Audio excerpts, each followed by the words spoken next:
Alright, I'm still expecting a few more people. Oh, okay. There's coffee, there's water. Oh, yeah. That's being prepared. Beverages, looks like. Oh, we got some coffee though. Bathrooms are back here. Handouts. They're up here. Take some paper. You can prepare with some candy. Uh-huh. Listen, I am who I am.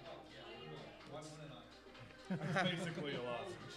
I'm glad we decided not Yes, to bring the actually. same handouts. It worked out great. It worked out great because yours. Also, had nothing to do I with found it. out a fun secret But it about all singing. complements each other. It's Eating all, you chips know. before a Yeah. show is really good because the salt dries out all the mucus in your voice, I had no idea who was but the starch maintains like a lubrication situation. I'm like, oh shit. Right, right. That's what what's her name? The woman who unfortunately died of a drug overdose. What's her name? Yeah, my wife was like, "Don't you need to like write note cards?" She was a really good singer, but she was like super skinny. She died from heroin, I think. But she Yeah, was my like, wife was like Grammy "Don't you nominated and need shit to like like that. write out note Won cards many about awards. what you're gonna talk about?" I'm like, And it was "I like don't know what potato I'm chips. talking about." Just plain and salt potato chips. I'm like, Chip, not do that. We're going to jump right to the Q&A. That's right. Just read our handouts and ask us questions. And drink piss, apparently. Cheers to that. Tang flavored hydration powder. Hell yes. But he's got his sweet water and sure stickers on there. So it's legit. So you know he's a sound guy. It's because my wife bought a 3-pack of these water bottles, all the same color. So we're like, how are we gonna know whose is whose? So it's what I had. Like I have 50 of them at the house, you know. I'm like, sure. I'm trying to dig you- mine up. So I could hand those out tonight. Right. I'd like some stickers or something. I want to contact Sweetwater and be like, give me like $5 off my order and keep the stickers. You know, I have plenty. I don't need the candy.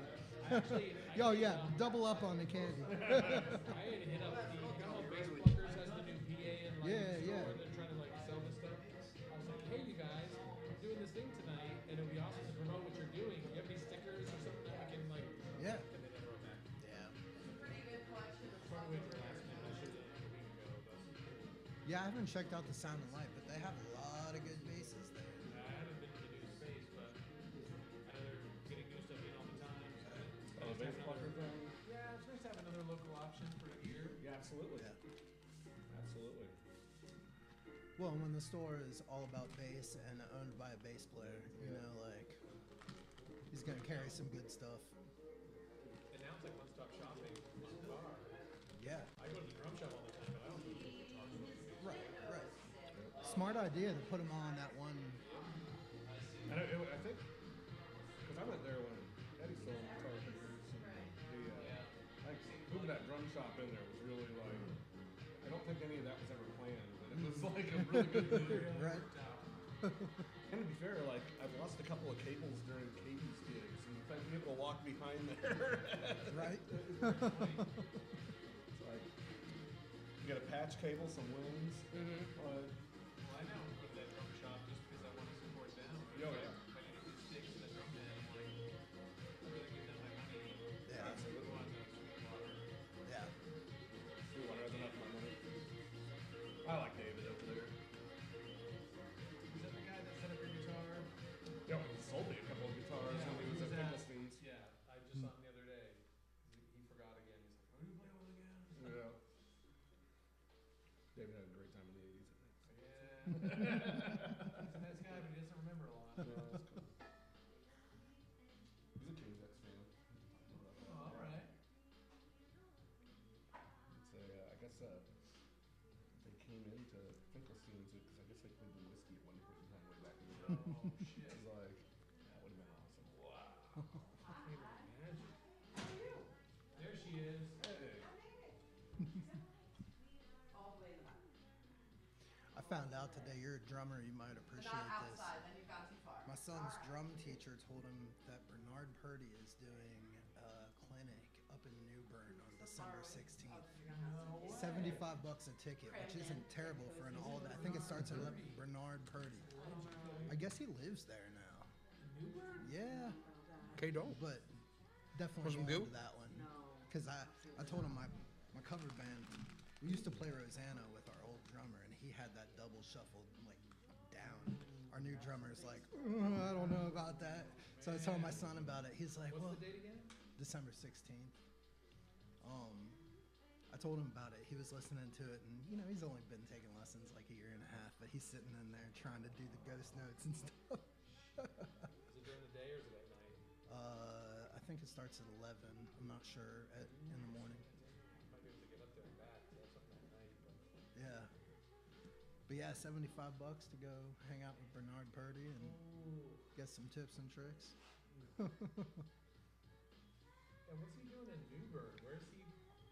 I have no idea. Where's he doing the clinic up there?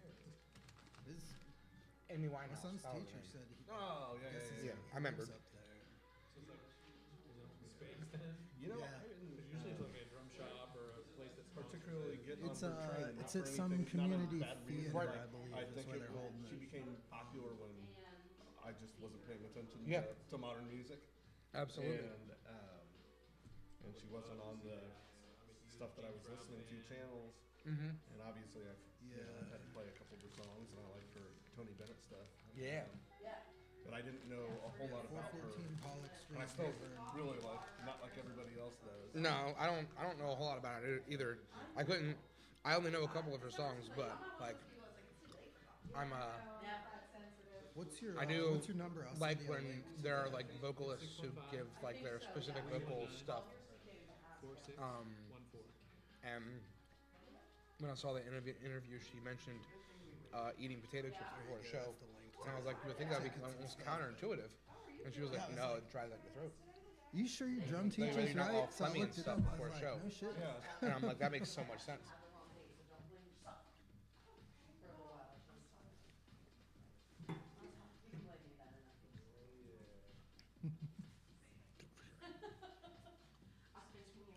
It's really nice.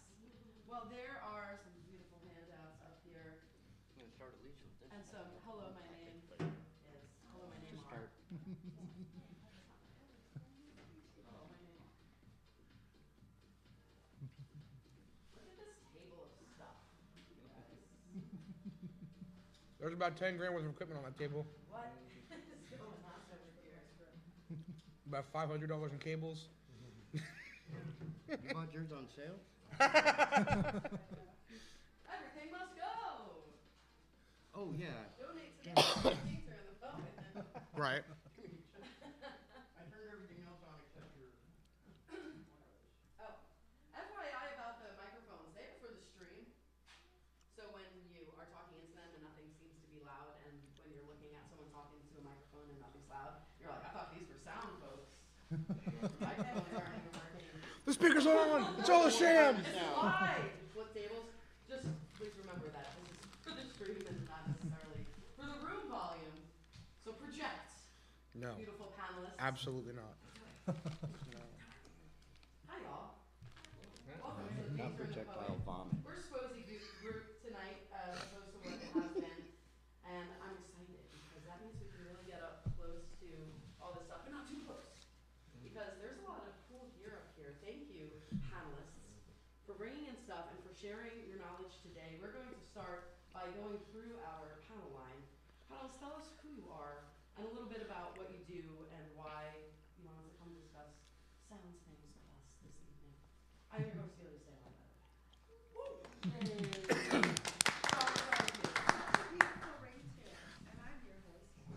way. Only because you know each other. Okay. Hi, my name is Sean Pugh. I am a solo musician. I play guitar with Delia as well as bass for Delia and Friends. And I'm also the sound guy numero uno at Bourbon Street. And we also run sound together at Mad Cats, and I run that some there sometimes too. I am TK. I'm actually by training and career a video engineer, but sound is very much a part of video. Otherwise, it's just, you know, lights. But when the passion for doing live music, my first time on stage was in an opera with my mother when I was 6. And as a cello player in symphony, that good sound in a theater is where my passion for it started. and combining, I do the voice in the pen, and I do a lot of live performance where I'm running the sound, I'm running the monitors, and I'm recording the video, and I'm recording the audio for Mixdown in studio. So there's a range of what sound can do. It can be a solo person, it can be a duo, or it can be, you know, the Port City Players doing the Mardi Gras gig, if y'all have ever been to one of those with like 40 people on stage. You know, so sound is a lot more than I can handle. Hi, I'm John Hussman. I play guitar, sing, do solo stuff, do band stuff. I also play with Delia and the Friends. And Yes, they're all my bands. and doing live sound has been a part of my life since, you know, playing in a first band at 10 or 12 and doing musicals in theater. And I just think that I also learned early on that it used to be, I mean, stuff we're going to talk about, things are more affordable now, but it used to be the boys with the toys that got to play ball. And so I learned early on that you had to own some of this stuff and know how to use it properly if you wanted to progress and keep working.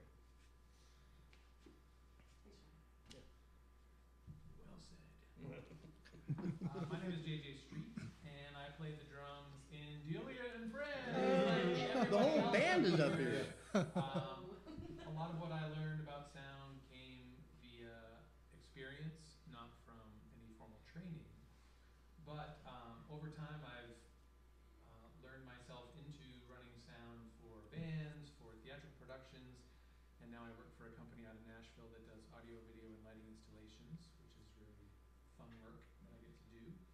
And I've had the pleasure of working with all of these gentlemen up here. And I'm excited to talk more about sound and chat with all of you all tonight. Hi, I'm Trevor Havelka. Both my parents were music teachers, so music's been a part of my life. Started piano lessons at age 2 and progressed, went to Berklee College of Music for electronic production and design, and played in many bands in Wilmington, currently with FM Underground, a cover band, classic rock cover band, and Space Folks, more of an electronic duo. I work at Shaka's Backyard in Hampstead doing sound there. I've done sound at Bougie Nights. This next season I'll be the monitor engineer over at Greenfield Lake Amphitheater. So yeah, I just love talking sound. It's a huge part of my life, has been for many, many years, and excited to help share some knowledge. Thank you all so much. It really means a lot to me that you all came out here tonight for some time. It's hard to get this kind of collection of knowledge in one place, so some knowledge dropped. And I just want to mention, yes, I brought my band here. But one of the reasons that I did that, like I know a lot of us in this room from music, obviously, from open mics. And I met John and JJ when I first moved into town, and they had first moved into town at an open mic. And I really knew nothing about sound or really even playing out at all. I was running, you probably remember that Ibanez acoustic amp, and that was like all I had. And then I bought the Passport, which is still going somehow strong after all these years. But I really didn't know anything about what I was talking about. And JJ and John helped me out a lot. And then, of course, running sound with Sean at Mad Cats has taught me a lot as well. So everybody here, thank you so much for your time. And one of the hard parts about this, hello, come on in, is that I don't know a lot of this stuff. I'm still learning all the time. And I think probably everybody, no matter how much experience you've had, will say, like, I'm still learning all the time. You know, just like the conversation they got in before you guys came here, I was like, I already don't know what we're talking about here. So that's why you'll notice that our thing today, if you've come to some of the other workshops, it's a little more broad and vague because I couldn't get too specific. I'm gonna leave that to our panel today.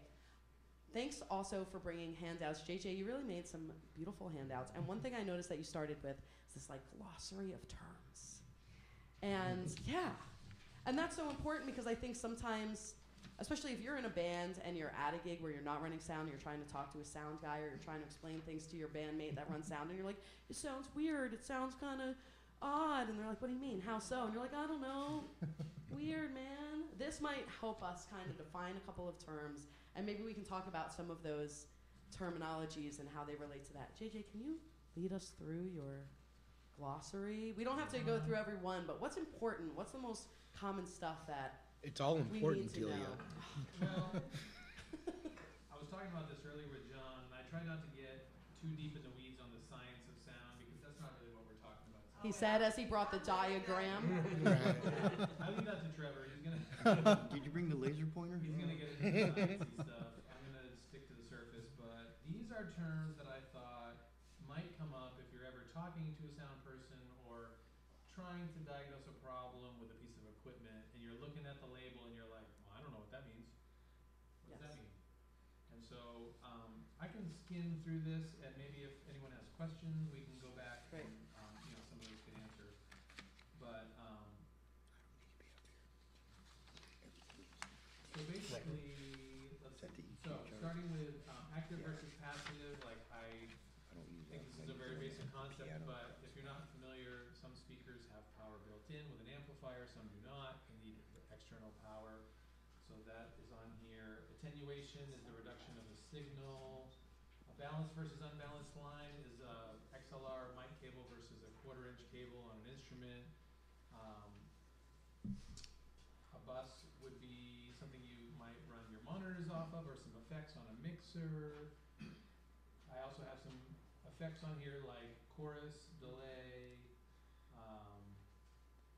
Clipping is important. I think we should talk about that tonight. So that's something that we'll circle That's back the to first in thing more we're going to detail. talk about. Red A lot lights of of things doom. can cause clipping, but we need to get more into that, so I'm gonna skip over it for now. Compression is something Delia you brought up, so I think Yes. maybe we'll talk about that at some point. It's something that Trevor can brought a be really cheat sheet. helpful, especially I know some of you have mentioned being strong singers where you might need a little bit of help because you have issues with clipping, and so compression can be your friend.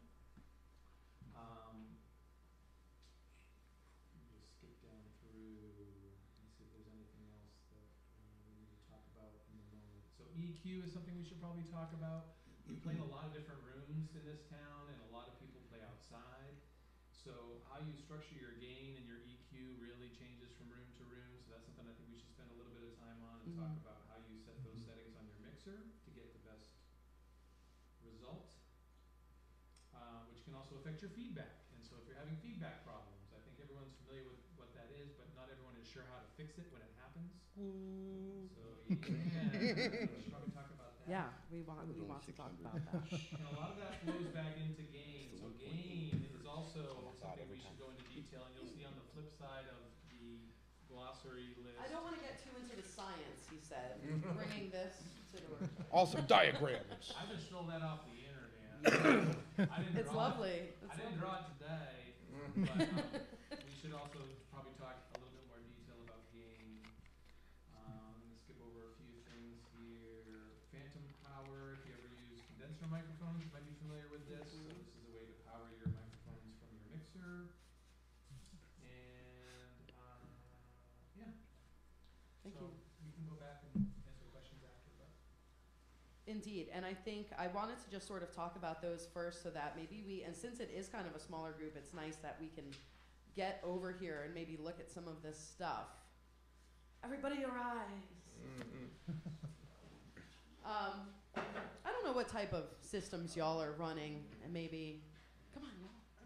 Field trip time to the table. And as we kind of look at this, I'm going to kind of point at stuff, and maybe y'all can help me talk a little bit about what it is and how it relates to some of the things that we just talked about. That way, as we're continuing our workshop today, we have this kind of stuff like in our head, so that when we're referencing equipment or we're referencing some of this stuff, it is making sense over here. I can start over here because I brought like my extension cord in. I was like, this is important for sounds. But I'm Clean power genius. is very important. Done. It is very important. And you know, sometimes you're at a venue and like their power's far the hell away and you're like, shit. So I have one of these ones that like sucks back in like a little vacuum. I love that. This one's Sean's and it has like the outlet all the way around. It's important. You never know how many you might need. And I keep some stuff because I don't know too much about all of this. My little like cheap way around that is my equalizer pedal. No, simple. So as we're talking about equalizing and other type of things, we can kind of look at that and talk about frequencies. I think Someone mentioned that earlier that they wanted to. It's my little body raise pedal. It adds a little bit more oomph to it. And my boost pedal, because I noticed I'm a looper. And when I was getting into the loop to get over it, I needed to add a little bit of power to it without having to fiddle with my volume knobs all the time. So that's what I got. We also have some other smaller stuff. Sean, this looks familiar because it has a green zip tie on it, which is what Sean puts on his stuff to say this is mine. Yes. Which is a good sound tip as well. Listen, when you're in a band and stuff starts walking away, you Yeah. start finding a way to make Or sure all the it's open yours. mics that we run, like stuff walks Listen, away. bud, you know it's mine. What you got here? So that would be the M2 Direct Box. It is it is a lifesaver. It has, you can ground your signal. It takes a unbalanced signal and makes it a balanced signal, which helps a lot with, you know, outside noise and stuff like that. And also, I find a lot of problems at Bourbon Street in particular with bands that want to send a 1/4-inch cable into the mixer. And you know what that mixer, the cable snake doesn't have? 1/4-inch inputs. Yeah. So you got to convert it into a XLR signal anyway. So you may as well do it with a little bit of noise reduction and a little bit of a signal boost on there. So it's unpowered. You don't need a. Some of them require a 9-volt battery. That one does not. It's passive. So, and it's got Velcro on the bottom because I often have it mounted to a pedal board. Hey. Some are phantom powered. Oh. Ooh, from the vocabulary sheet. Yep. Use it in a sentence. From the vocabulary sheet, so you mentioned active and passive, and that Yeah. can be applied in a lot of different situations.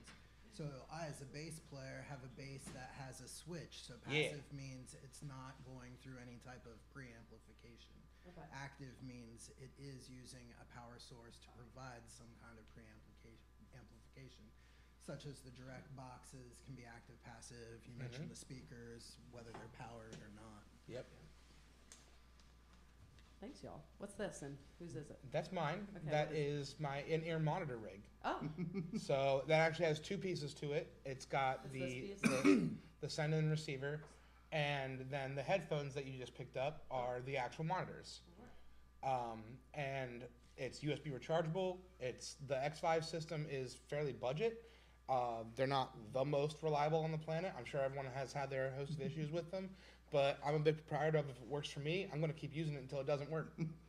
So I bought those KZN headphones online. They are in-ear monitors. They have 3 drivers in them, which is the little tiny speakers that send the sound out, and bought them for $30. okay. And they are metal and really hard plastic, and they are delicious, just wonderful for the ears. Did you say delicious? Yes, Wonderful. they're grape flavored. They're great flavored. Good to know. Before or after the earwax? Yes, What is this little thing and whose is this? that's the other side. That's This is the other the part? that's the receiver. That's what receives the monitor signal. This says street on it. It's mine. Yeah. What is it? Hey. I also, Oh. like Sean, wanted to give people an idea about in-ear monitoring, which Okay, you might cool. want to just table into a conversation. I think so. Yeah, yeah. Because it's a thing that I think a lot of people have questions about because they haven't dabbled with it. And when I first started using in-ear monitors as a player, it was tough, and I didn't like it. But I got used to it, and now that I'm used to it, I'm addicted. And I hate it when I play gigs without them. Okay. And with one of these hardwired models, you can try it for like $100. Yep. For the receiver and the in-ear monitors on Amazon, and if you love it, you can get into systems worth $1, $2, $3 grand if you want. But for very minimal investment, you can at least try it out. Yeah. So JJ, yours is wired. Mine was That's right. wireless. That's right. So JJ's takes a cable and runs it from his pack all the way to the mixer. Okay. And Which mine, for like drums, keyboard, Yeah. you know, someone that's not moving around, a wired. I have in-ear system is friends fine. that are out in Nashville that are guitarists that are playing Nashville stages, but they have the wire run up through their jean leg and clipped into their belt because Well, they're not moving around a whole lot. CB So. doesn't. My duo partner also has. I have 4 of those in my rig for the PA system, mainly for drummers and sit-down players. But he wears his in Yep. stereo, so he has placement where yours is a mono. Yep, mine is mono. So that one you can do mono or stereo. So in the case of my duo, my guitar player, singer, wants me a little bit more on the left, and then he can split his guitar for himself right and left, independent of what the front of house is hearing. And then my in-ear system is listening to the front of house. So I'm controlling the mix in real time, knowing what my speaker is hearing. independent of what he's doing. So in-ear monitors are a game changer. You will save your voice because you can no longer have to scream to hear yourself over the room because the room is gone. Yeah. The downside is, and I highly recommend anybody who does go with IEMs, pack an extra microphone that only goes to your IEM because you will not hear people trying to talk to you. Yeah. And if they're trying to write their request on a $20 bill, you want to be able to hear them. Yeah, you need a room mic. I was actually going to say the same thing, just running sound when we do the trio and different things where JJ's playing drums. He does have a room mic that we're probably running through the mixer, correct? Yeah. Yeah. But It has to. at that point in time, Just for us. It only goes through the monitors, not Yeah. through the main speakers. and I don't use in-ears, but for him to be able, I mean, if he has those things in and I'm shouting a song change or a thing, you can't hear anything without the room mic. And So- sometimes you'll see people who actually have two microphones on stage, one that goes out to the crowd and then the other one that they can talk to their bandmates Yep. through. Which is be a little too isolating if you don't. Another nice thing about the wired in-ear monitors is, and I know you've all experienced it, it shows your phone, you're like, oh, the Wi-Fi is real weak here, not getting a good, it's because of interference. So a lot of the wireless in-ear monitors you buy, like the X-Vibes, are running on the 2.4 gigahertz band, same as Wi-Fi, same as Bluetooth, same as a lot of other devices. Oh yeah. So the more of those you have on stage or in the crowd, the more interference you're going to have, the worse your signal's going to be. So the more wired stuff you can do, you help eliminate that interference so things work a little more consistently. Otherwise, you end up spending money on a heterodyne system, right, which is more than a truck.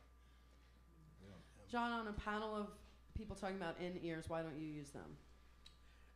It's a Tell us, sound John. choice for me. I've used them in the past. I actually most of the time I'm running the show as far as I'm doing the singing. I loop in a way that even in the band I'm singing my own harmonies live, and so for me having some idea of what's going out in real time to the crowd, I'm just more comfortable there. And every time I've used in-ears, for me, it's been kind of the all or nothing. It's like, and it doesn't blend the same. I'm sure if I spent time doing it, like JJ said, I mean, if I took a year and bought the system, and whatever, I'm just so used to doing it the way I'm doing it. I also don't use, I use just enough vocal monitor to not wear out my voice. Yeah. So my stage volume is not crazy, and so I do need monitor setups. Especially we were talking about, some of those gigs like the Jimmy's gig, where I can't hear. I have no idea what's coming out of my guitar. I don't have any.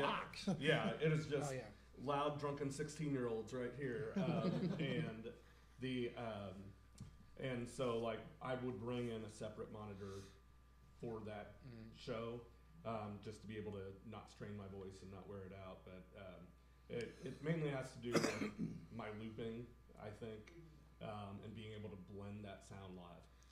Yeah, I've always struggled with the in-ears. Also, I just don't like stuff in my ears, really. Like, even like earbuds, I'm like, The thing about but I it, like to You hear the can't. live mix. one Get a- thing I'd get a like to set of add about headphones. the in-ears Yeah. is they do provide a level of hearing protection. Yeah, as well I think on that's stage. Mhm. an So important having thing to to mention. overcome those monitor mixes, I mean, it can get real loud over time. You might notice like, oh, I got done with my 3-hour show and now my ears are ringing.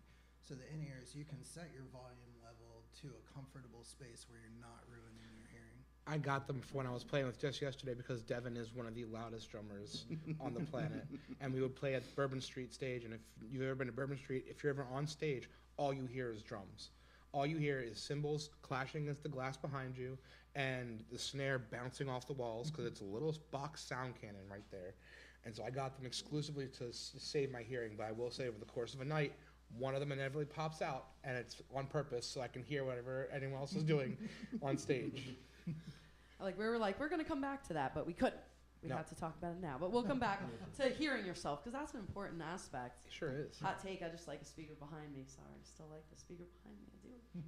I do. it looks like we're getting into mixers. And again, y'all can like get over here and take a look at this stuff, because I remember when I was first learning about sound stuff, looking at a mixer when you don't know anything about it is very overwhelming, and it makes my brain go, nope. Mm-hmm. And I'm like, wait, we can learn. My brain's like, I don't think so. All this stuff. But what if So, whose stuff is this? Does someone want to lead us through some of the things that we see here? Well, JJ's is the first. If we're going from right to left, the first We're one's going this JJ's. way, yeah. So we have 3 or 4 different options Yeah, we for do. you at, for mixers, and I think maybe Guys, we'll do get a up in deep here. dive later on in the different options. Okay. Because Yeah, we'll talk about brands and stuff like that. at the very basic, Oh, the diagram. but The diagram. we get into the differences of analog and digital and mixing wirelessly, because now you have so many options. Yes, thanks for bringing the tablet over here as well. This is actually what I'm more used to mixing on at Mad Catz, and so I still get a little brain pain when I look at like a regular mixer, because I'm like, oh, I'm not used to that. I'm just used to doing this on the screen. So thanks for bringing that over as well. Are all of these? Some of these are yours too, right, Sean? Only the smallest one is JJ's. This guy. The smallest little Behringer board right there, the little tiny baby boy. Okay. Now I brought that as an example of something that I keep in my bag as an emergency backup, Mm-hmm. because normally I'll use a digital mixer similar to what's mounted in the rack at the end. But in a pinch, if I had to, that mixer you could buy brand new for less than $200, Mm-hmm. and I could run a show off that. John and I were just talking about it. It's like, if we had to, we could plug that up to a I couple have power one too. speakers. Yep. Mm-hmm. You got a few inputs, get your show up and running. If your mixer dies, I've got that in my bag. It's like, I'll pull it out. I literally have like the Mackie version of that in a glove box. Yeah. and it's just in case, as Yeah. I've told Delia many times, 2 is 1 and 1 is none, as far as your cables and everything else. And Batteries. Backups for your backups. yeah, backups for the Mhm. backups. And you don't want to lose out on a $200 or $300 show because of You're an out of gear. $8 cable. Yep. Yeah. And I've watched people not play shows here because they didn't bring a 9-volt battery for their guitar. I did not just walk to a gas station before a gig the other day. Yeah, how many sound people pass out? in You the can ask some battery? questions if Yeah. you want, please. A lot of walking back and forth. No, shut up. I have the solution for that. So it's the 21st century. I've been doing this for 40-something years. Every board on the end here that uses an iPad is also accessible through MIDI. So my duo rig, when I'm playing with my buddy, I have a keyboard, bass, electric, and acoustic guitar. And my mix is the front of house, and my keyboard has all of my mixing on it. So you can get other control surfaces. Because the advantage of an analog board is if something goes wrong, you can grab it and move it, fix it immediately. Yeah. With a digital board, you got to go find what page you're on, go back to home, find your channel, find what the hell's going on, unless you have a control surface. And I'm a big fan of a control surface because it's not running signal. What's a control surface? It's It's the actual actual knobs, but it's not controlling the sound, it's controlling the mixer. You know, I think maybe just because. Get in here, John. Something tactile, I mean. Exactly. Yeah. Because It's the interface. before the iPads, and I was the last guy. Like, I was the holdout. So was I. I bought it before I got here. Because I like the knobs. Yep. And I think it is a little intimidating to look at this and go, like, what does all this do? All these inputs, and some of this stuff I've been playing in bands for 30 years. Some of this stuff I've never used. Mm-hmm. You know, like, in all honesty. But I think if you go back to some of the terms that are on the thing, and you guys can help out with this, but literally microphone input. If you haven't used the microphone and plugged it in yet, then I can't help you. Quarter-inch input. Plug your guitar. Where we start talking about the gain, and I'd like to get more into that Oh, I've got an interview. with people who even know more than I do. But these gain, this is something that's super important. But basically, it's your first line in. You plug something in, now you're getting a signal and you're controlling how hot or cool that signal is. And there are things like I use a condenser microphone for my vocals. So I require phantom power, the phantom power button. is somewhere on here. I don't know this mixer. There you go. So I'll turn on the phantom power for that. So my microphone's really, really high. So I almost use no gain. Most people are using an SM58 or an SM57. You're gonna need to control that gain. I also think that this is just low, medium, high. Most mixers are set up like this. I think, you know, I go back, the 1604 Mackie was the Yep. OG That was it, 16. of an affordable mixer for people, and this kind of based off that premise. But literally you have, just like your EQ on your radio, low, medium, and high. Here's your high, here's your mid, here's your lower mid, and here's your bass. And so you have all that in here, and this one will have a pan left and right. And so if you're running stereo, most time, like for some of these shows, people might just be bringing one speaker, so mono. But you have your speaker out for one speaker, you have speaker out left and right for both speakers, and you can pan, literally, whatever's plugged into this, left or right. And so then you have your volume control per channel and your master volume. And we kind of talked about this a little bit earlier at dinner. There's some controversy now, I don't know why, about the master volume. But when looking at things like online, you know, the master volume, back in the day, before powered speakers, you really had separate power amps, everything was a component. Now, it's in a box. Like the speaker, Pre-tuned. the amp, Pre-tuned. pre-tuned, yeah. Like you don't have to buy a separate EQ for one speaker and a whole rack of crap. And That's what I carried. And so part of this, back in the day, most of the time you had a power amp separate, and you crank that up, and then you controlled the volume and the compression. So this nowadays, I mean, for me, I'm using the master set up to Unity where we're not clipping, and then I'm controlling the sound per just the sliders. And I think like that is the whole premise of the mixer. The other thing you might have, this one has two, you have auxes. And your auxes are for your monitor out, so left and right. So if you have just one speaker, one monitor out, and then you control what's being plugged into per channel separately out to the monitor. So you can get a separate mix of what's going out front versus what's coming to your monitor. And I think that just demystifying the buttons. Yeah. I think just having that, and then you can have a conversation about buses and auxiliary inputs and outputs, and it's not really scary. John, if you hold that up and look at this basically breaks down what he's walking through in For a linear each channel. fashion, but it's showing you each of those knobs as you go down the line of your, Called a signal channel strip. flow, as your input is coming into a channel, going through the gain, the EQ, and then all the way down to the fader on the way out. Yeah, When you say it's hot, does that mean there's more power, or when you it's a say- stronger signal. Yeah, so. Yeah, can I jump in on that? Go I for want it. to start, because we haven't talked about gain yet, which is the very first and the most important. I would like to introduce gain as two different concepts. One is going to be a closed system. That is a system that's not open air. An electric guitar plugged straight into your mixer is a closed, what I would consider a closed system. A microphone of any kind, I don't care if it's a drum mic, guitar mic, vocal mic, the gain behaves a little bit differently. And if you think of signal in terms of, if I have an item, like if I can say that this is a known quantity of sound, and I hold it here, my gain is going to start inside when you're, if you look on that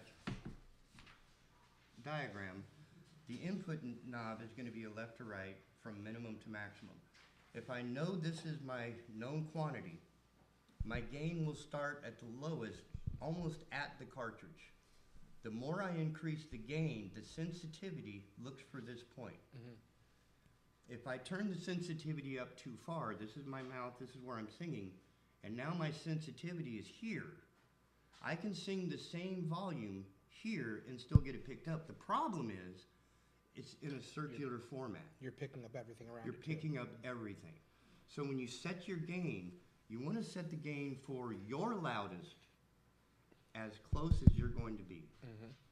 And this is where we start getting into a little bit of questionable, because we now have in the 21st century digital compression on every channel everywhere, which is a godsend.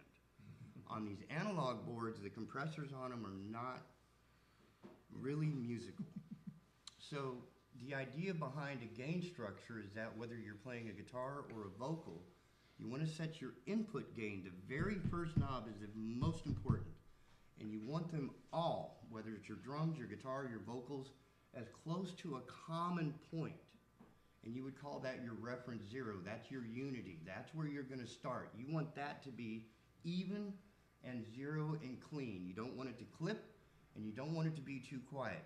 You don't want your faders one at maximum and one down at the bottom. You want to try and keep everything even, so when it's time for someone to take a bit of a lead, it's just a small touch, because at that point you've got it to a game of inches. The difference with things like bass players, which is an advantage we have, is that we can do anything to our gain that we want. We're just better. And it's right. It's normal. The other thing about gain is you have to be careful about where you are. I will argue from a previous point, with my digital board, I use a Soundcraft. I don't use any of that garbage. I'm sorry. Is the way my duo works is the same every single time. So that my gain structure and my setup, my mix, all of that pretty much remains the same. The only thing that's different is how this mic reacts to this space. So my in-ears will never change. My input gain will never change because I'm using the same guitars, I'm using the same vocal mics, I know my presence. What I will change is the EQ of the room. Now this is where I'll go back to some of the old school. When we were running shows, the very first shows I did was like Butthole Surfers and the Meat Puppets and some of these old school Identity and Steel Pulse on their first tour. All I had was a mixing board and 4 EQs, and that was it. And that should be everything you need to run a show. I didn't have reverb, I didn't have compression, I didn't have anything. But I was taught the first thing you do after you get your gain is you look for what frequencies are sensitive in the room you're in. Every room you're in is a box. Every box has a resonant frequency that will run away from you in a heartbeat. The cool thing about digital toys is that you can dial up the real-time analyzer, RTA, that's actually listening and giving you a visual reference, much like this. And what it'll do is it'll show a spike at a particular frequency that's stronger than the rest. And that's where you would use your EQ to correct it. You don't get rid of it. You just bring it down so that everything's as even as possible, as flat as possible. And that's my introduction to gain. You know, that brings up something I wanted to say about John, though, and I think you could talk about this a little bit, is in general, like backing up to being a singer. I know you mentioned being a strong singer earlier, and working the mic.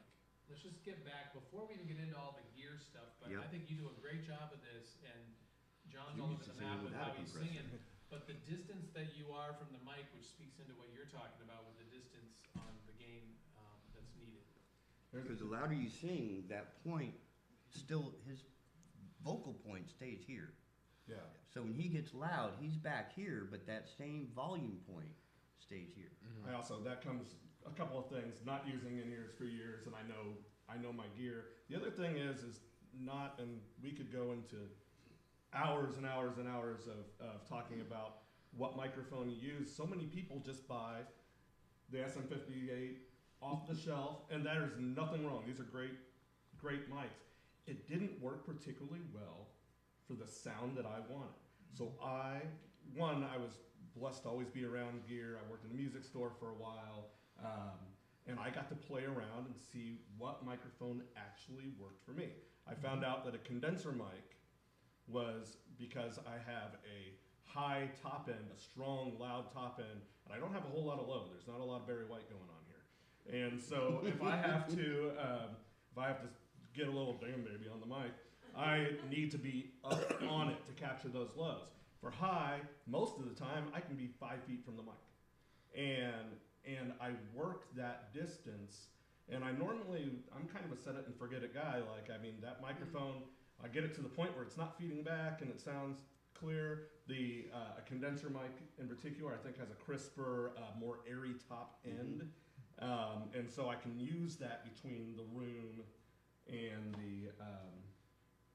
the room and the mic to make that work for me. But I definitely, we talked to Lorna earlier, and clipping, so much of that, the clipping is going to be your gain. I don't know if you use a wireless mic or what mic you use, but if it's a condenser mic, those things are so hot, I mean, my gain is almost off. And so figuring out that balance, I will guarantee you that that's a big part of clipping, is not knowing how to use the gain. Also, there's some other ways to correct that, but TK's point, like back in the day, before the digital mixer, like it was just like that. There's your 4-band EQ, there's your gain, here's a mic and here's a cable, ta-da. And, You're and it's welcome. still very much And 400-pound speakers. 400-pound speakers. Jesus. Yeah. And Something- a rack. Yeah. something The rack else to could add power on them 'cause the power microphones. amps weren't even in them. Different microphones have what are called different polar patterns. So like an SM58 has a wider response, so it's picking up stuff off to the sides, directly in front of you. JJ also brought some diagrams of that, of different types of microphones, so while we're on the subject, they're also over here, in case we want, we can get up and take a look at that a little later after we hear about them, but there's Yeah. definitely a handout that speaks to what you're talking about. So that's why I tend to like the Shure Beta series. They're super cardioid, and there are many different brands that use them, or that use that same pattern. But the nice thing about those is they have a much narrower sound field. So you cut out a lot of external noise. You cut out the ability for feedback more because it's more centered directly in front of you. So super cardioid mics are really good for live purposes because you can kind of nip some problems in the bud and really like not worry about it picking up everything around. We're gonna get back into gear stuff, kind of wrap back around to it, once we understand some more things. But I also wanted to talk about, because we have examples up here, and because as soon as we got in here, there became like a brand conversation. So let's go through the panel. What brands do you like? And I say this because as somebody who, again, like was starting from scratch with sound stuff, didn't know anything, so I don't even know what to look up. You know what I mean? Like you get to a point where like, cool, I need a new sound system, or I need some speakers, and like, they're like, speakers. And Google, and what? I'll speak from experience. Yeah. Lately, I don't even have a vocal speaker that I can call my own yet. So I've been looking up vocal speakers on Amazon, and I had to switch over to Sweetwater because on Amazon, I'm sure if you guys look up vocal speakers, it's like, yeah, well, not only do you see 500 brands, you also see 5,000 brands that you've never heard of before, and you don't know if you Acoustic trust them. Sonic. You don't know what's good because everybody just votes, everybody rates all the speakers 5 Great go. stars because, oh, it picks up my voice. Okay, tell me more. Yeah. So I know all the, Barrier, I know Audio-Technica, I know Shure, I know other speaker brands, but there's some on there where I'm like, these are budget options, but I don't know what budget options are good. And beware the budget option when it comes to Yeah. sound gear. Beware the budget Um, option. Not let's all start Alto with you, speakers and are let's good. just kind of talk about some of your favorite brands, why, who's reliable, who's longevity focused, and what things that if you see on a site you're like, nope, like Yeah. let's start there. Yeah, so I think it's kind of similar to cars, right? So like every brand And the is expense. going to have good equipment and Yes. they're going to have bad equipment. So it's really, you can't go just based on brand name. Behringer back in the 90s and early 2000s, pretty much everything they made was cheap, disposable junk. They've done a lot better as of recently. JBL is pretty consistent in their top end line, but their lower end line can, parts can be hard to find if you ever have to get stuff to get repaired. So what I typically look at when choosing equipment and choosing a brand is how well is that equipment going to be supported? What's the warranty like? What, what's the turnaround time? How hard is it to find parts? Are there support people who are responsive? Is there a good technical support forum or knowledge base online so you can potentially fix things on your own without having to involve them? Behringer Turbo Sound makes some great budget equipment. Certain model lines are better than others, of course. One thing I warn against is the fact that their support can be lacking.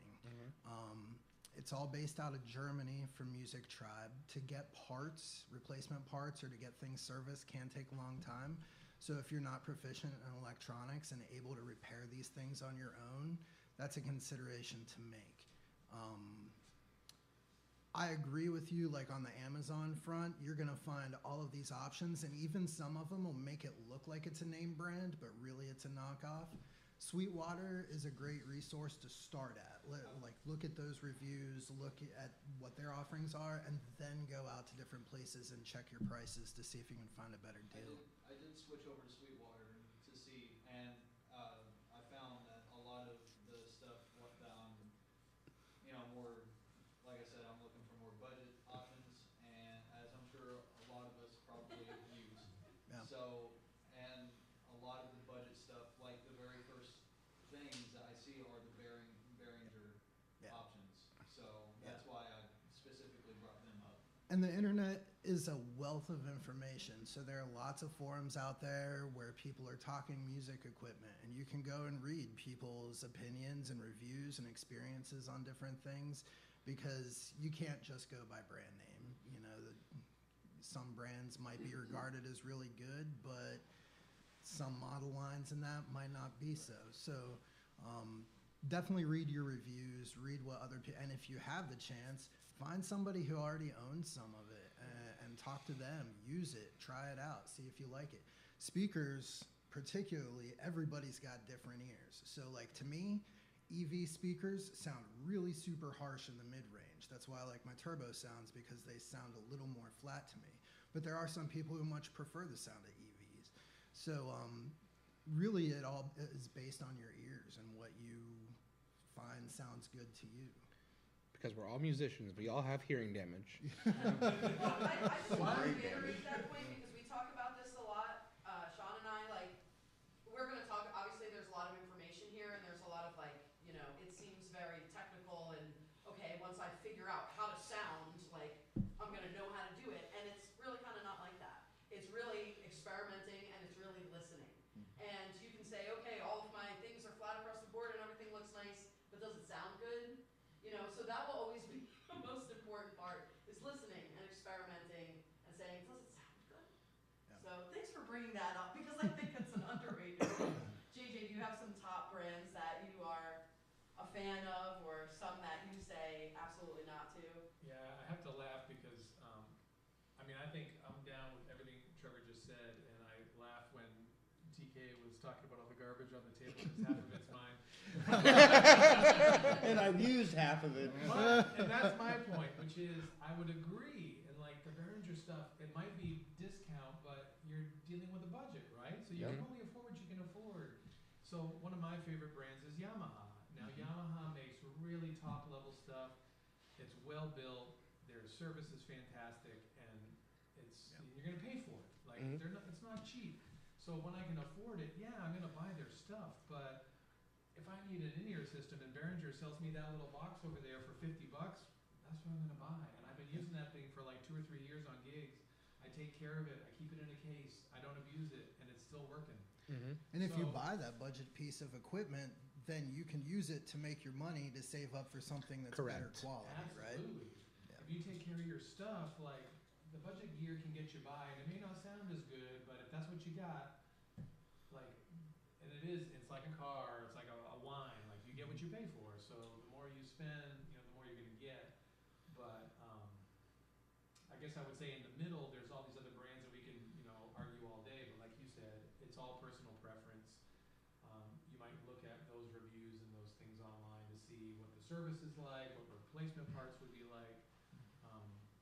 And I'm gonna let John talk more about UV, because he's got some really fun toys that he's been exploring lately, and Yeah. So, by the way, just years of doing this, I've owned the JBL stuff, the PV stuff. I've owned, I've worked at a store where I got discounts on Mackie. I bought the first Mackie powered speakers, which were really, and I still have 2 of them, that were really like the first consumer grade powered speaker. And at the time it was amazing because you didn't bring out a power amp. You didn't bring out a rack of stuff. It was all crossed over. It was brilliant. And it only weighed like 100 pounds, and which is pretty amazing. And I still have 2 of them, like I said, and I have to bring them out every once in a while. And boy, they still weigh 100 pounds. But I'm a guy who does band stuff. I've run sound for other people. But mostly I do solo acoustic things. And probably what most people are out wanting to do. And I've used EV stuff. I've almost always owned 12-inch speakers because they're a little smaller. I don't drive a van, and the EVs at the time, I like there's a top-end clarity to the ones that I own. I also didn't buy the super top-of-the-line ones. The bottom ones, the bottom of the barrel ones, are probably, if they're not made at the Behringer factory, they're probably, made similarly. I bought the middle of the road, and the other thing that JJ and I speak about is, listen, we live at the beach. There's salt air everywhere. Like, I'm not spending $3 grand per speaker because at some point in time, this thing's gonna be a bit lighter and I'm gonna have to throw it away. And there's not a lot of great electronic repair around here. It's hard to get in. So at some point in time, like $600, $700, $800 has to be my budget per speaker. And at that, God bless the Sweetwater credit card that I keep burning up. But I also have the Soundcraft mixer. I think we probably have the same one, a digital mixer. I've learned to love it. But to speak of something else, this past year, I had all my stuff outside. I was playing at Bigger's Market. A monsoon came in. Oh my God. And I had literally, I lost about $4 grand a year, like that. And I actually, luckily, Sweetwater was under warranty, and I got most of it repaired. So it was really nice. I had to pay some shipping, but in the meantime, I've been looking for a smaller speaker to just bring out for some of these gigs. That, to be honest with you, I'm 45 and I have 93-year-old knees. And so like just lugging stuff upstairs in some of these downtown gigs, I was like, something small. I looked into the JBL, I looked into a couple other ones that they sent me, tried out, wasn't my thing. I'm personally not a fan of the line array stuff, the sub and the stick, that a lot of the Bose systems that a lot of people are using. I feel like that you have a bunch of really small, almost tweeters that are in those things. And I think it's great if you are making announcements at a conference, but it doesn't really sound great for an acoustic guitar, in my opinion. And I feel like you can clip those top end vocally if you're a strong singer. So it's not something I personally use. Yeah. And yeah. And so I invested, it's called the eVerse 8. It's an EV product, and it's been a game changer for me. It's an 8-inch, 17-pound speaker. It's battery powered. The mixer is on your phone. You have 3 channels in, Bluetooth, 400 watts. I played Shaka Beer Garden with one. Yeah. And that's a spot that can be outside 600 people. And it's not cheap. It was $750. But I think the fact that I can bring my guitar, my pedal board, have a bag with a speaker on it, my shoulder, and this is my mixer, I'm pretty happy. My knees feel pretty good about this decision. And I like it so much that I actually bought a second one, and I'm using them for monitors in my band. So I also feel like, I'm getting my money's worth out of this, and I don't feel bad about it when you play 4, 5, 6 nights a week. You're saving time, energy. The fact I could set up and tear down in 20 minutes, 30 minutes. I don't have a footprint. My pedal board is known for being on the larger side. And so it's it's the height of most 10-year-olds. Yeah. So it also speaks to picking the tool for the job, right? Because when you use them for monitors in the band, we're just trying to hear his vocal and guitar. I wouldn't put kick drum or bass through that thing because it's an 8-inch speaker. Right. It's not going to work for that. Yeah. But in a small venue, if I just need to hear your loop, that's all I need is that in my face. Yeah. And it does a good job. And the budget is a thing for everybody. But I will say that I've been on the side of buying a little bit better and hopefully getting the time out of it, which is why I still have 20-year-old powered Mackie speakers sitting in my, in my room up there. That's why I do spend a little bit more money on the mixer, and I understand if you don't have it, but boy, sometimes just all right, that's just not gonna break on me today. There's a zen. It's already awkward performing. It's already weird getting up on stage. I'm not even sure if it's like psychologically healthy. Like to want to do It what likely we is do. not. And but I feel like, boy, just the knowledge of my guitar isn't gonna fall apart, my cables are gonna work, the microphone's not gonna shut down the speaker. There's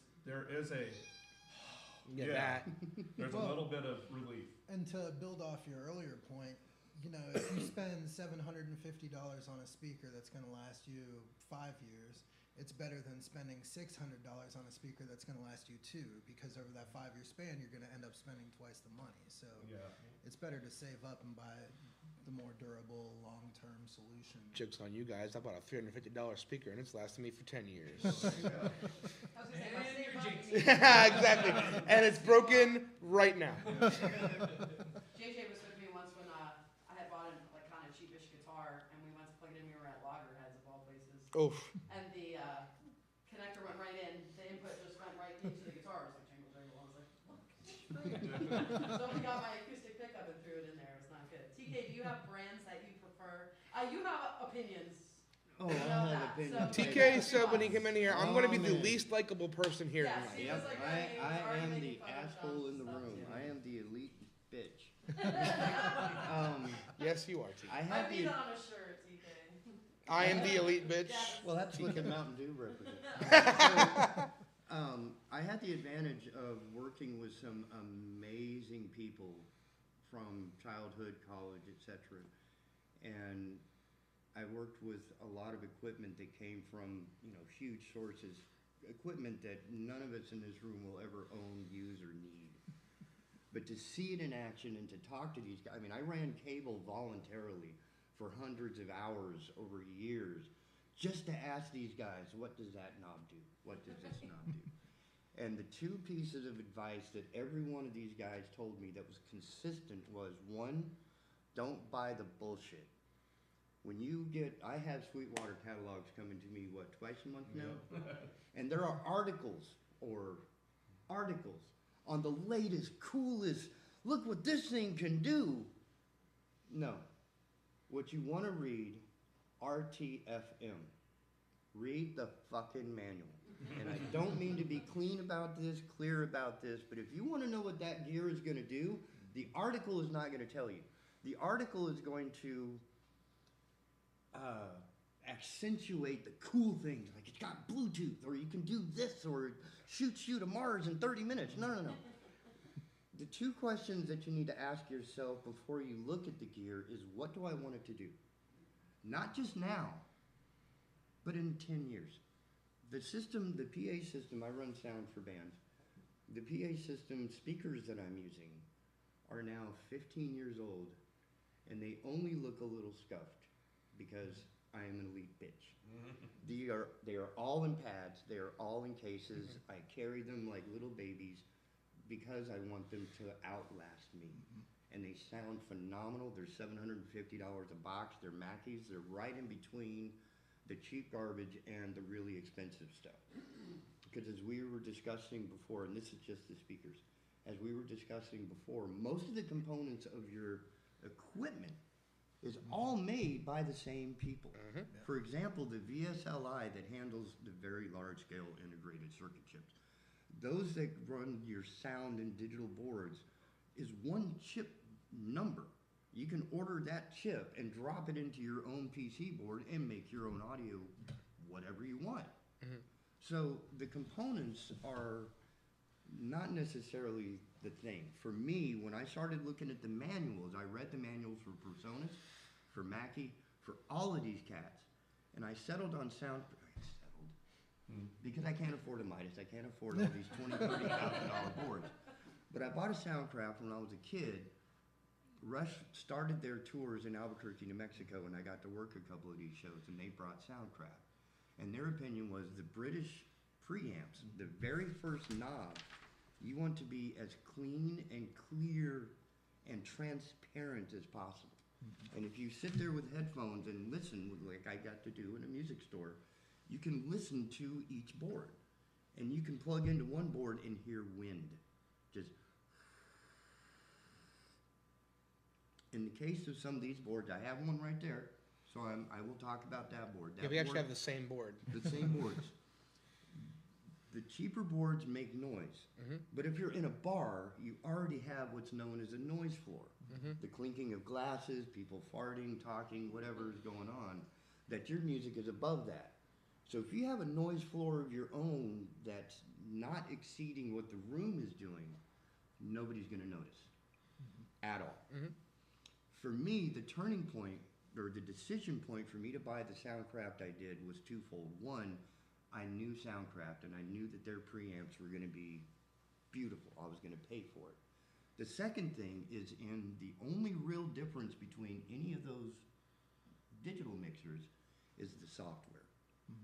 In the case of some of these boards, the software is just generic algorithms that are tossed into the board to be a reverb or to be a delay. In the case of Soundcraft, because of the way the Harman company is built, DBX, who has been making compression and gates for 60 years now, they're one of the leading industry pioneers in that field. That software is available in my mixer. When I use a Yamaha like I did at the Muse on their big-ass $40,000 MC, their reverbs are generic. Their compression is all generic. All of their dynamics are generic. They're some guy, some nerd with glasses. In my case, the reason why I bought this board, all my EQs are high-end, written by BSS Electronics in Europe. Amazing sounding company. All my compression and dynamics are DBX. All of my effects are Lexicon, which is another well-known brand. So when I started reading the manual, and I started reading what this at the time was a $400 mixer. $400. They're $500 brand new right now. Soundcraft UI 16. You will not be disappointed. If you're not ever planning to go any bigger than, say, 4 people on a stage, the UI 12 is more than enough. You have amazing EQ control. You have amazing audio control. You have auxiliary buses, so you can run separate mixes for different people. It's amazingly affordable, built like a tank. But again, read the manual, because the manual will tell you what it can do and what you can do with it. And you can also tell just by reading the manual what kind of company you're dealing with. If the manual for your entire digital mixer fits on 2 sides of a page, you have bought some Chinese crap. But if you get a manual, if you've ever read a Mackie manual, and I'm sure anybody here will agree, those cats know how to write a manual. Yeah, sometimes I feel like they're trying to confuse you with how much they have in there. And they make it an enjoyable. It's not like reading a Sears instruction manual for your hi-fi system back in the 70s, right? These are actually guiding you because, where's the sheet with the glossary? 90% of running sound is just knowing what these are, right? Everything else is your ear. And the basic principle of starting with everything at a known zero, just like we do in science. If I'm going to do a measurement on a growth of a E. coli or whatever, I'm going to start with a known quantity at 0 and use that as a control. The same with everything that we do with sound. I want my guitar and vocal to be about the same. So when it's time for me to be a little louder, it's not, oh my God, where did he go? I want everything to be in a nice, even, sorry. So what brands do you like again? On your note about the Mackie, manuals, baby. The manuals, you had mentioned like Sweetwater having the articles about like, oh, this cool new trick. You know, by reading the manuals, I've actually found out things that aren't necessarily advertised. So I'm Because like, they're oh, selling cool. something else. This actually has this feature. I didn't even know it, right? So that is. I'd like to bring up one other thing about some of the different brands, and you mentioned like finding stuff on Amazon. There was a point in time where, I don't know, like, what's the wattage of your Mackies? My Mackies? Yeah. 2800s. 2800s, all right. Mine are something like 600 watts, my speakers per whatever. There was a point in time where I know Behringer was guilty of it, and a bunch of those things were like 2 million watts. Oh, yeah. And it was like, no, Oh, yeah. no, that's not what it is. And you do have to have some kind of BS detector on that. Right. Well, and that's the reading. So like some companies will tout like, you know, this speaker's 3,000 watts. Well, that's peak. That means that is like, if you have a spike in signal, like this that's the signal. biggest punch it can take, not the continuous. So you want, when you're looking at power ratings like that, you want to look at the continuous power, and that'll give you a better idea of how loud and how much air those speakers are going to push. And you can get into a lot of minutia, like in the case of some of these speakers, and I've made this mistake, and it cost me about $1,500. I bought a pair of Mackie Thumps because they seemed really cool, and I got it in a little package deal, and I discovered that their 1,000-watt Mackie Thumps, they seem like a great deal, but knowing where I'm going with it, because when I'm doing an acoustic thing and I'm in a room this size, the thump would be more than enough. Yeah. Way more than enough, right? So if I never planned to be beyond this room, perfect. But I needed it for monitors for these jackasses that are deaf. We run what are called Texas headphones, where I take 2 wedges and I put them in front, and this is what it was like being in a metal band. I had 3 stations, each with 2 ear-splitting monitors on there, so I could hear it over the drummer, over the ridiculous guitar player carrying a double stack of shit. You okay? The flashbacks. Oh my God. What I discovered is that in that particular speaker, it's one amplifier powering both speakers. And one thing to know about sound is 70% of your power goes to the low end. Yeah. So your low speaker, if you have one signal going into that box, a passive crossover will split the frequencies between the 2 speakers. With all that power coming in and you hit a low note, for example, on a bass, suddenly all that 1,000 watts is doing nothing but trying to get that low frequency out at the same volume. That's called ducking. Well, in the case of the Thumps, it doesn't duck. What? No, it just flattens. Ooh. The whole thing will start to clip and sound like ass. Yeah. So I bought its brother, big brother, where the SRM series, which by research and doing a little bit of, you know, what is this about? These are actually some really high-end boxes designed by another company called EAW that Mackie bought the license for and put their own amps in it. Okay. And it's 2 amps. So the low end has its own amp.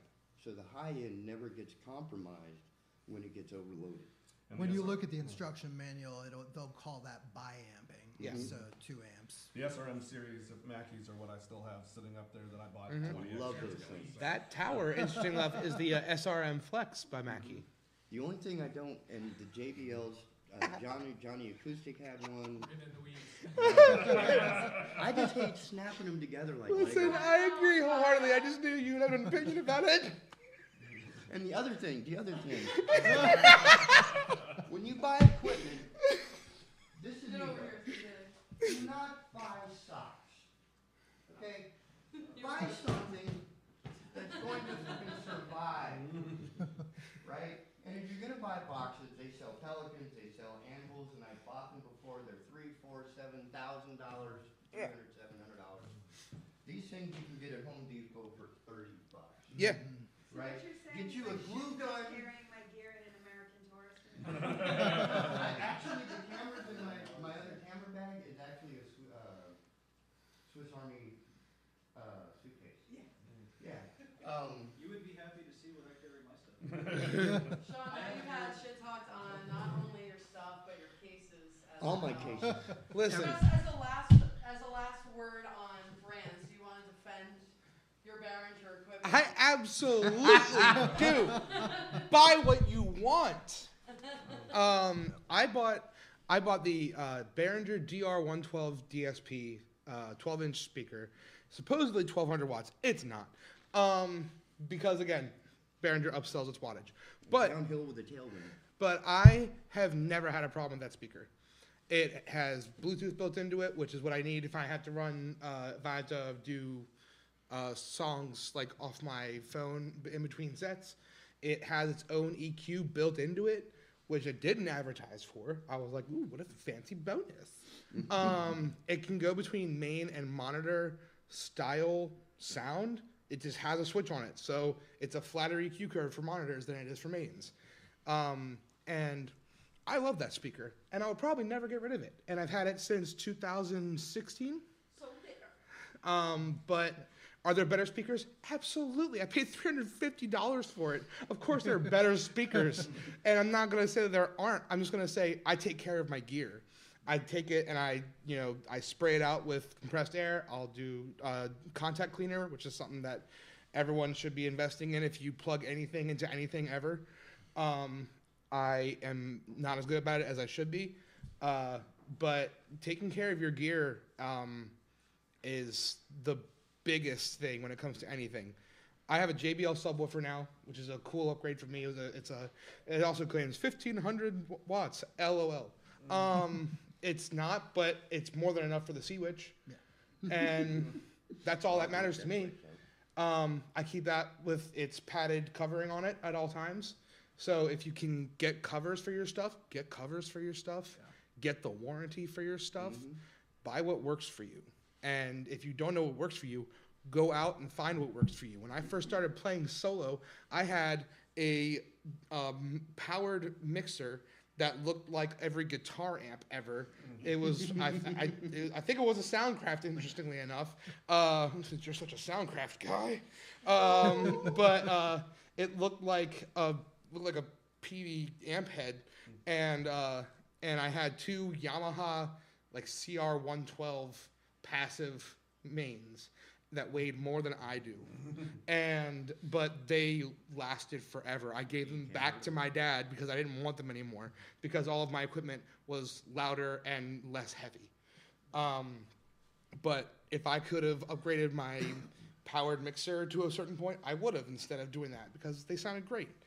But I like the gear that I have. And so like TK and like everybody else said, sort of whatever works for you, whatever sounds best for you. You need. There's a saying, actually, it's not the gear, it's the ears. It 100% is the ears. There's a lot of truth to that. Absolutely. And that's honestly why I liked the DR112 DSP is because I could dial in how much bass, how much mid, how much treble for the room. So, because some rooms like Bourbon Street don't need a whole lot of high end. I'm taking quite a bit out of there. Even because I use them for monitors because Bourbon Street has its own sound system and they're using Yamaha 10-inch tops, I believe, and an 18-inch folded subwoofer for their subs. And they sound great. They sound wonderful. A little bit too harsh for that room, quite frankly. But otherwise, pretty good. I would like to add to your point on maintenance. Uh-huh. The snake that's running across this room here is over 30 years old. Wow. Yep. And I have done thousands of shows with it from... one of them was sorry, you weren't there. Jeff Beck. You know the one. It was Jeff Beck and Ted Nugent. So you're right, John wasn't there. That was a hell of a show. They brought him in on a freaking helicopter, man. So, the point is, if you learn how to take care of the gear and understand what the gear is made of, you can understand a little. I feel like I can understand a little bit more what it can and cannot tolerate. For example, when I go home at night on a cold night like tonight, I know to bring in like my cameras, but I can leave my cables because they're not that big of a deal. Yeah. Right. When you start looking at the equipment you buy, there's a few places where you can cut corners, but it's not. There's no rule to it. It's a rule to what fits you. If you are by yourself doing a solo gig, you can afford to spend $100 on 2 microphone cables. But if you're like me and you're trying to get enough cable to run a 14-piece band and all of their monitors and the mains and everything else, you're going to end up buying snakes. You're going to end up buying 100 cables. Some are going to be 2 foot long. Some are going to be 50 foot long. And you end up, how many of us at this table have only one mixer? Haha. Half of mine are on the table over there. That's the thing about gear is that it becomes something you recognize as a collection. I need this for this. Mm-hmm. I can use it for this, but this is better. But if something goes wrong, I have a backup in the car. So the reason why we have more than we need is because if something goes wrong, and I'm on the island, Bald Head Island, I live in Holly Ridge. There's no way for me to go back home and grab that extra 9-volt battery or that extra cable. No. So we pack enough extra shit with us that if something goes wrong, I have a tier of contingencies.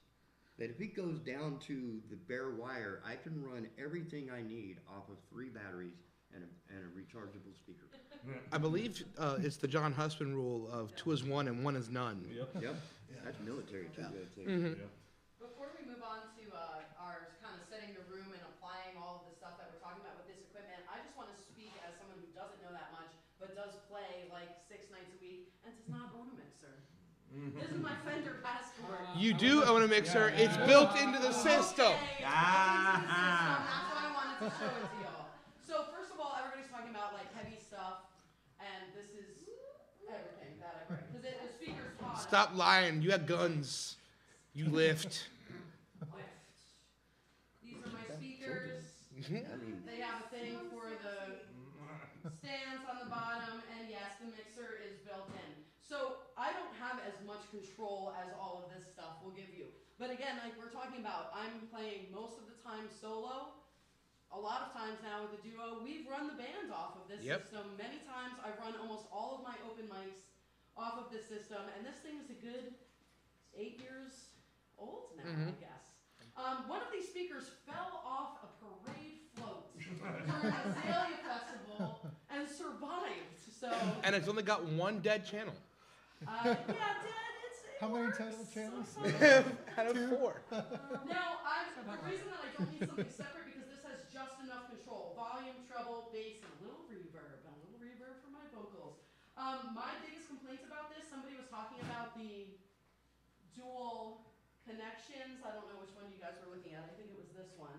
That has the XLR. The combination and the 1/4 inputs. inch. Because for some reason on this particular model of Passport, they decided that I only needed 1 instrument cable. Okay, so all of these other ones that you see are 1/4 inch, so I have to use an adapter because of course the channel in question was that instrument channel that I lost. In that case, what we were talking about earlier, the direct box, that would be perfect for Yes, this solution. and we've talked about that, and when I'm playing with Sean, I hook up with the DI box, and I just use, I should have brought one in, just adapters that plug right into the channel. It's a Didario 1/4 inch to XLR adapter. It's a little tube, and it turns it from a 1/4 inch to an XLR. inline matching Easy transformer. peasy. There's a sub out, so sometimes this is like Talking now about that, we I'm have having one emergency one mounted that in we the keep in the car, guitar. and Yeah, sometimes nice. we hook up Because just the this sub piece to Taylor this, is a just for a balance little board. extra Yeah. something. And that's it. And I mean, and then my speakers plug in the back. So this is just something that I really like. I bought this not knowing what the hell I was buying. I just needed something. But it's lasted me all these years, and it's worked out for me as a solo musician and scaling up to the band. We test its limits at Shaka. Oh We my test God. its limits sometimes at Sea Witch, especially looping, because we were kind of talking about preventing clipping. What the Passport will do is flatten everything and and you'll see the red Yeah, dot it'll- appear, and it takes everything. So everything that's plugged in, including my vocals, start to sound like this when I've Yeah. overdone it on my bass drum. Yeah, that's stuck. Having said all of that, it's simple, it's lightweight. And what we've done at the Sea Witch before is that I'll take that the mixer that doesn't have any knobs on the front of it over there, and we'll run everything into that, and then I'll run that signal out to the Passport, and we use Passport basically as a glorified power amp. Right. And I can send a subwoofer to the subwoofer channels separate, so I can send only her guitar to the subwoofer, and so the PA doesn't have to worry about the ducking. It won't have to worry about all the bass coming from the guitar, because all that's going to the subwoofer. It doesn't have to work as hard. Now, having said all of that, that's a good transition into our space and how to apply these things that we've learned, because I'm sure we've processed all of this information. These things that TK has yelled at us. Yeah, we're hearing. All right. Yeah. The reason I say that I peek out my passport at places like Shock and Seawitch is that they are outdoor venues and they're large, and I'm trying to reach across a large amount of space. Most of my gigs are not like that. Many of them are in a room kind of similar to this with a bar on the side, and I'm kind of in the corner, and I pop a speaker behind me. I don't even use a monitor up enough that I'm not getting any feedback from it. And sometimes that's the only one I have. I don't even put my other one in front for some of these rooms. So it really does depend on what you're doing, as the panel is saying, and what you need equipment for. So let's talk a little bit about different types of spaces, best practices when you're setting up a room, things to think about. Let's start from the other side this time, Sean, so you don't get left behind. What do you think about, because especially Bourbon Street's kind of a hard room. It's a little boxy. It is. But then we play all over the place and try to dial it in, and sometimes the electricity in a place can affect it. There's a lot of different things. So we ran into that at Bigger's Market because we thought that it was a battery issue. We thought it was a PA issue, and it ended up being bad electricity. And that's a crucial thing. Go ahead. How do you determine that with so many issues that could be the problem? Like, how do you freaking you sit there for you 10 go minutes through the changing the listen. batteries. You go through the checklist. You go through the checklist. The simplest thing is usually the problem. So the first thing, if your guitar, which is in this case an acoustic guitar, which is has a battery powered preamp, if you're not getting signal from the guitar, the likely cause is either bad cable or bad battery. So you check the cable, still working. Take out the battery. Change the battery, because I'm not licking any batteries. That's the thing. People are like, oh, you're just good, and if it shocks you, no. I'm just changing it if I have any suspicions. TK is like, well, I've tasted batteries from 20 years ago, and they're different now. He's tasting one right now. No, but we went through everything. We checked her pedal board for bad cable connections, and then we just like accepted it and moved on. But then my guitar amp, which was plugged in separately from hers, was also having issues. And so at that point, the only thing that my guitar amp and her rig had in common was the power. And the power was the oldest extension cable I've ever seen, running into one outlet mounted to like a metal pole in Bigger's Market. Yeah. So one thing I will recommend that everybody have in their toolkit, for under $20 at Lowe's, you can grab an outlet tester. Yep. And that will tell you that the outlet is wired correctly. It'll tell you that it's getting consistent power. If your ground cheap. will fry you. Right. So, and the first Little thing you buzz do when is a you treat. walk into a venue, you just plug it in real quick. The lights light up the way they should be. You're good. And that can save you a lot of pain and heartache. Because not only can bad power cause noise issues, it can straight up ruin your equipment. it can. Yeah, absolutely. $30 or $40 also a cable tester. Yes. I Something have I two keep of in those in my my bag. bag. That's all interesting. the My time. cable tester is, Yeah. and if it goes, it's bad cable.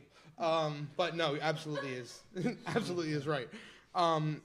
So at Bourbon Street, I run that open mic every Thursday. And Lucas, you've been there as I'm setting up. It's a shit show. I am often the only, if I don't have help, I'm the only person setting up drums, bass, guitar, and every cable that I've ever owned in my life. But when you're setting up in a room, I try to have as clean of a cable run as possible, exclusively because walking around, you can trip over something, pull something out, ruin some equipment, ruin your cable. Exactly. Your mains fall over, your day's done. So, and if you are having a problem, you need to be able to see where everything is. So if you're having a cable issue and your cables are all of a sudden in spaghetti noir all over the stage, you don't know where to go. You don't know what to do. You're unplugging everything and hoping for the best. So if you can see where everything is going, you can see all your cable runs, and it's clean, you can diagnose a problem easier. It's not going to be easy. It's going to be easier. And it looks nice. And for nothing, that's kind of important. It is. If you look all messy and insane on stage, people are like, what the hell's going on? Absolutely. That's something I'll learn very quickly. Creating my whole setup for my thing that I'm doing. Mm-hmm.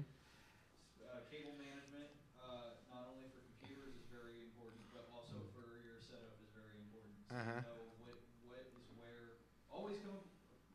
My only advice for this is always come up with a plan on how you're going to run your cables and where you're going to have them laying.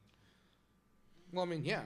Yeah, Plan it I out think for it sure. comes back to what you're saying about maintenance, keeping it nice and clean, not having it a mess, and not making it a mess when you put it back together. Yeah, Taking the time. Can you lean my bag forward?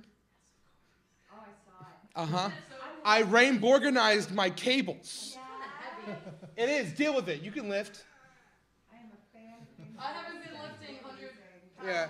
So I have my cables organized based on size, and then my red cables are my instrument cables, my black cables are my power cables. And that way, first of all, if anybody else has to ever host my open mic, I just give them my stuff, and I'm like, here you go, and they all know where it's supposed to go. But also because that helps me organize myself, and I know what cable runs that I've used and what ones I've used recently. And it also puts me in a headspace where I'm not going to throw everything into my bag willy-nilly. I have to put it all back together because it all has to be organized. I'm not going to just, and now everyone has a duffel bag full of cables that they just like have to yank out. Part of that for me too is just a mental inventory. Okay, Yeah. am I getting Yeah. back Absolutely. what I walked in with? You know, Yeah, like, I know that I have 5 yellows, Yeah. 4 blues, 6 greens, and Yeah.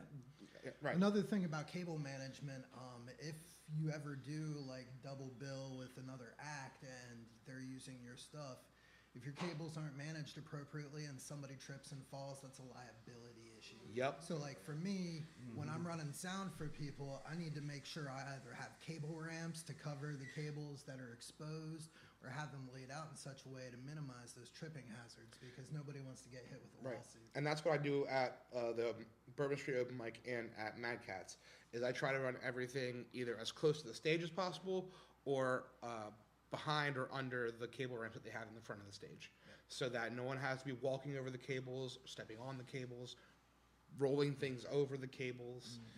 I mean, it can, and then when you have an open mic, turnover is a lot for people. Yeah. I have full bands coming on and off stage sometimes. So, I mean, people are walking around everywhere up there. I'm not trying to replace my cables every 2 Cables weeks. are like the worst hidden expense. They too. are. Like, When they I don't said do fun things. when I said I got $500 worth of Not cheap. no, they're not. I didn't, and that's probably underselling. I probably have over $500 worth of cables in that bag right now, and it's a little silly, but I can run a full band right now with the amount of cables I have in there. Pro tip: keep an eye out for Amazon Prime Day because they sell XLR cables super cheap. I got like a 20-pack of 25 footers for like $50, and you know they're not the best cables, No. but cables are disposable whether they're $100 a cable or $5. Don't say that. I haven't had to replace a cable in a very long time. That's a good point. I very recently had to come up with buy new cables, and I found that the cheapest cables at any store locally that I could find was $23 for one cable. Yeah. Yeah. So I cried a little bit. Went on That's the story for buying gear all the time, always. Yeah. You cry and then you say, okay. Went on Amazon. I ended up having to buy one, but anyways, that's beside the point. Went on Amazon. They had they had cables like you said for super cheap, $10 for one cable, and I ended up getting 2 of them. So, and they're like you said, they're not the best cables, and they certainly are not as good as the $23 cables, but I will say they get the job done and they're good enough. Mm-hmm. I mean, also, Delia, with the open mic where we all met, JJ and Delia, I remember freaking out on you for the way you were wrapping cables or wine. I mean, Yeah, she has yet to answer the question. Was she an over the elbow kind of person? and I mean, just tight. Just Oh, ripping every no. thread out of that poor cable. Listen, I don't do the over-under method, but I'm not a monster. But it is one of those things. Just put it down. That, I'll take care of it. Just put it down. It was important though to kind of learn, and I actually ended up watching like a bunch of YouTube videos on different types of cable wrapping, and I experimented with the over-under for a while, but when you don't do it right, you pretzel, and it's just real bad. Yeah, you know what I'm talking about. But it is Pretzel another noir. note just again on maintenance of things, and we should take some cables out at the end. Clean cable runs is my only piece of advice, Cable run frankly. for rooms. TK, what's your like top advice for setting up a room? Practice. That's fair. So when I set up my rig, I'm playing as a sideman for any number of projects. So it might be that I grab my guitar and a bag, and that needs to be everything I need to fit that bill, right? So when I set up to do my duo, I have everything laid out, and I practiced setting it up, tearing it down, setting it up, tearing it down. Every time I do that, I find something else I can make a little bit easier. Yep. For example, when I'm running with the duo rig, I'm running 9 cables from my station to the mixer. 9 cables. That's a mess. There are 8 cables in this snake. That's going to be my next point. Snake what you can, even if it's your own snake. For example, those 9 cables I talked about are bundled and braided like hair in groups of 3. It's not the best form, but it works really well for me because they're 15-foot runs. I can run from my deal. The mixer is behind us and well out of the way so that when somebody approaches my stage, they don't see anything but 3, just like on the Matrix, Yeah. 3 major runs that run to my mixing board. My front of house, since I don't use one of these little Lego snap-together cutesy things, mine is older school traditional. I put it on a tripod. The shit talking is legendary.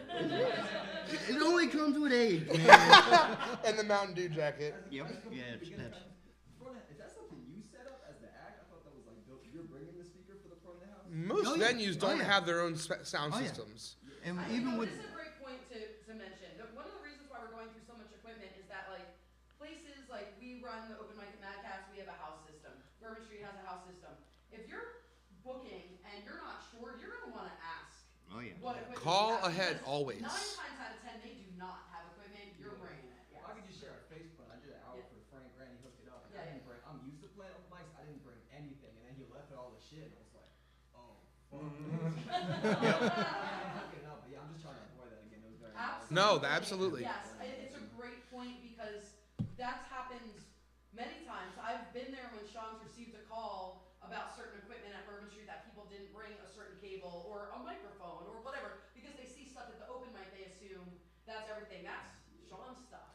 You know what I mean? Or The you only see somebody thing, playing the at a only venue. thing at Bourbon Street that is not mine is the speakers that are mounted directly to the walls, the subwoofer that I cannot fit in my vehicle, and the cable snake that has been pre-installed into the Yes, into the system. definitely check with the venue. Definitely. And sometimes you'll show up to a venue and they have no idea how the system works. They Right. don't have Yep. anybody there. So it's a good idea to have your own stuff to go in those situations where either the venue stuff is broken or nobody knows how to Quick run it. story time because it just happened. So right before this workshop, I was up the street at an unnamed venue, but I was getting a burger and a beer, if that helps. And there was an event going on. There was clearly a woman on stage. She was setting up for something. I think she was doing some kind of DJ stuff or maybe trivia. She had a group of people already ready, and they were clearly having some sound issues. She didn't know how to plug into their system. The sound guy who usually does that stuff is in New York right now, and they and the people who were there not only didn't, I couldn't help myself. I was like, I'm not trying to be nosy, but are you having some sound problems? And I told the guy, I'm about to have like Every sound guy in town. Wilmington's best sound folks block up the street. Like if you need help, I might be able to help you out. And he was like, I'm not touching it. This stuff is so mysterious, and so frequently the person behind the bar, they do not know how to run the sound equipment. And in fact, they don't want to touch the sound equipment because one wrong move and they owe somebody $1,500. Right. You know what I mean? So they do not rely on the fact that like you're going to go into a place, even if Well, and that's for the best because that system over there is a Midas system. That's what, like 10 grand Yeah, for the mixer. and I mean, no wonder they won't touch it. Right. And they don't want anybody to touch it except for like well-trained. Yeah. The people that they know. The people that get So paid to definitely touch it. Don't, rely on that. I can also tell you that we know that TK doesn't have any preferences on sound equipment. Or opinions. But, you know, there's been a lot of places, especially when I was traveling around playing music, where they'd be like, we got a house system, and it's awful. Like, Hold on, let me get the karaoke machine. Yeah, out the and back. Oh my God, yes. that's happened, and We have a house system. You show up and it's a box with a speaker taped to it. well, one of them was actually like, they were so proud because they had built it themselves, and it was a powered mixer, no. probably the same powered mixer you were talking Yeah. about. And somebody had actually put car speakers, like 6x9 car speakers, in a box, and I was like, I'm sorry, I'd blow this up. So, you know, luckily I had stuff, but definitely at some point in time, like, there's a comfort level about having your stuff the way it's already set up. And now, you know, we've talked about the digital mixers and how some of these, you know, you can save programs, you can save what room when we play somewhere. JJ's my IT guy. I don't know a lot about computers, but you know, now we play the C-Witch, and now we go and say, oh, my trio's playing the C-Witch. I hit the trio C-Witch button. It's already there. Yeah. It's ready. It's great. Yeah, it's plug and play, and so that's a big piece of technology that you didn't have from the older analog boards. I remember keeping notebooks with diagrams of the boards. I'm Yeah. like, okay, this knob is at 2 o'clock. Yeah. I will say, when I was first gigging solo and I was using that little board, I started using that little board with my powered speaker. I would, at every venue I played at, take a picture of what my settings were and keep that for future reference. Yeah. And it never mattered. Because I always ended up having, because you would never listen. The more people that are in a room, the more low end that there is, and the more high end deadens. Like the less people in the room, the more high end there is, and the more the low end has like can disperse. So the rain can change how the sound is. Even with effects too, like reverb. Absolutely. You know, the more people you have in a room, the more reverb you want coming from the board. Versus, Absolutely. So like everything changes. Which is I've said in jest before, nothing matters, but it's just that everything can change and will change. So John is saying that he has his C-Witch stuff built in already, and it's like it's already set up and ready to go. But there are changes you're going to have to make. It will always only be 90%. Right? Exactly. Like, there's always a little bit of work that is given that you're going to have to do no matter what you do. But at least starts you off on a baseline Right. of, you know. I have scenes saved at the Bourbon Street open mic board for every band I've ever run sound for, and I will always inevitably change almost everything about it because every time oh man, I got a brand new amplifier, check it out. Cool, thanks, that's great. Let me just reset the guitar channel real quick. Hey, by the way, I got this brand new microphone. Oh, you got a brand new microphone? Yeah, it's a condenser microphone. Cool. John, one of the reasons why I asked you to come on board today was that you are playing solo a lot, and you are also able to scale that up for your trio. And I really appreciate that, like, your sound always sounds really good all the time, no matter what room you're in. And it amazes me, because JJ was the first one that told us about that little speaker you're talking about, and it fills the room, and I was like, yeah, right. And then we saw you at Katie's. And Oh my God, it does. I mean, it's like the size of this, it's just the cleanest setup I've ever seen. And Sean, you and I play a lot of places around town, and a lot of these old historic buildings have their own problems. The cargo district's very cute, and it's very echoey and loud. How do you deal with different rooms, and what do you think is the most important thing about setting up a room? You know, one thing, and I'd mentioned just stage volume earlier. I am not like I said, I have my loud notes of my voice, and most of the time I really almost don't need the speaker in most rooms.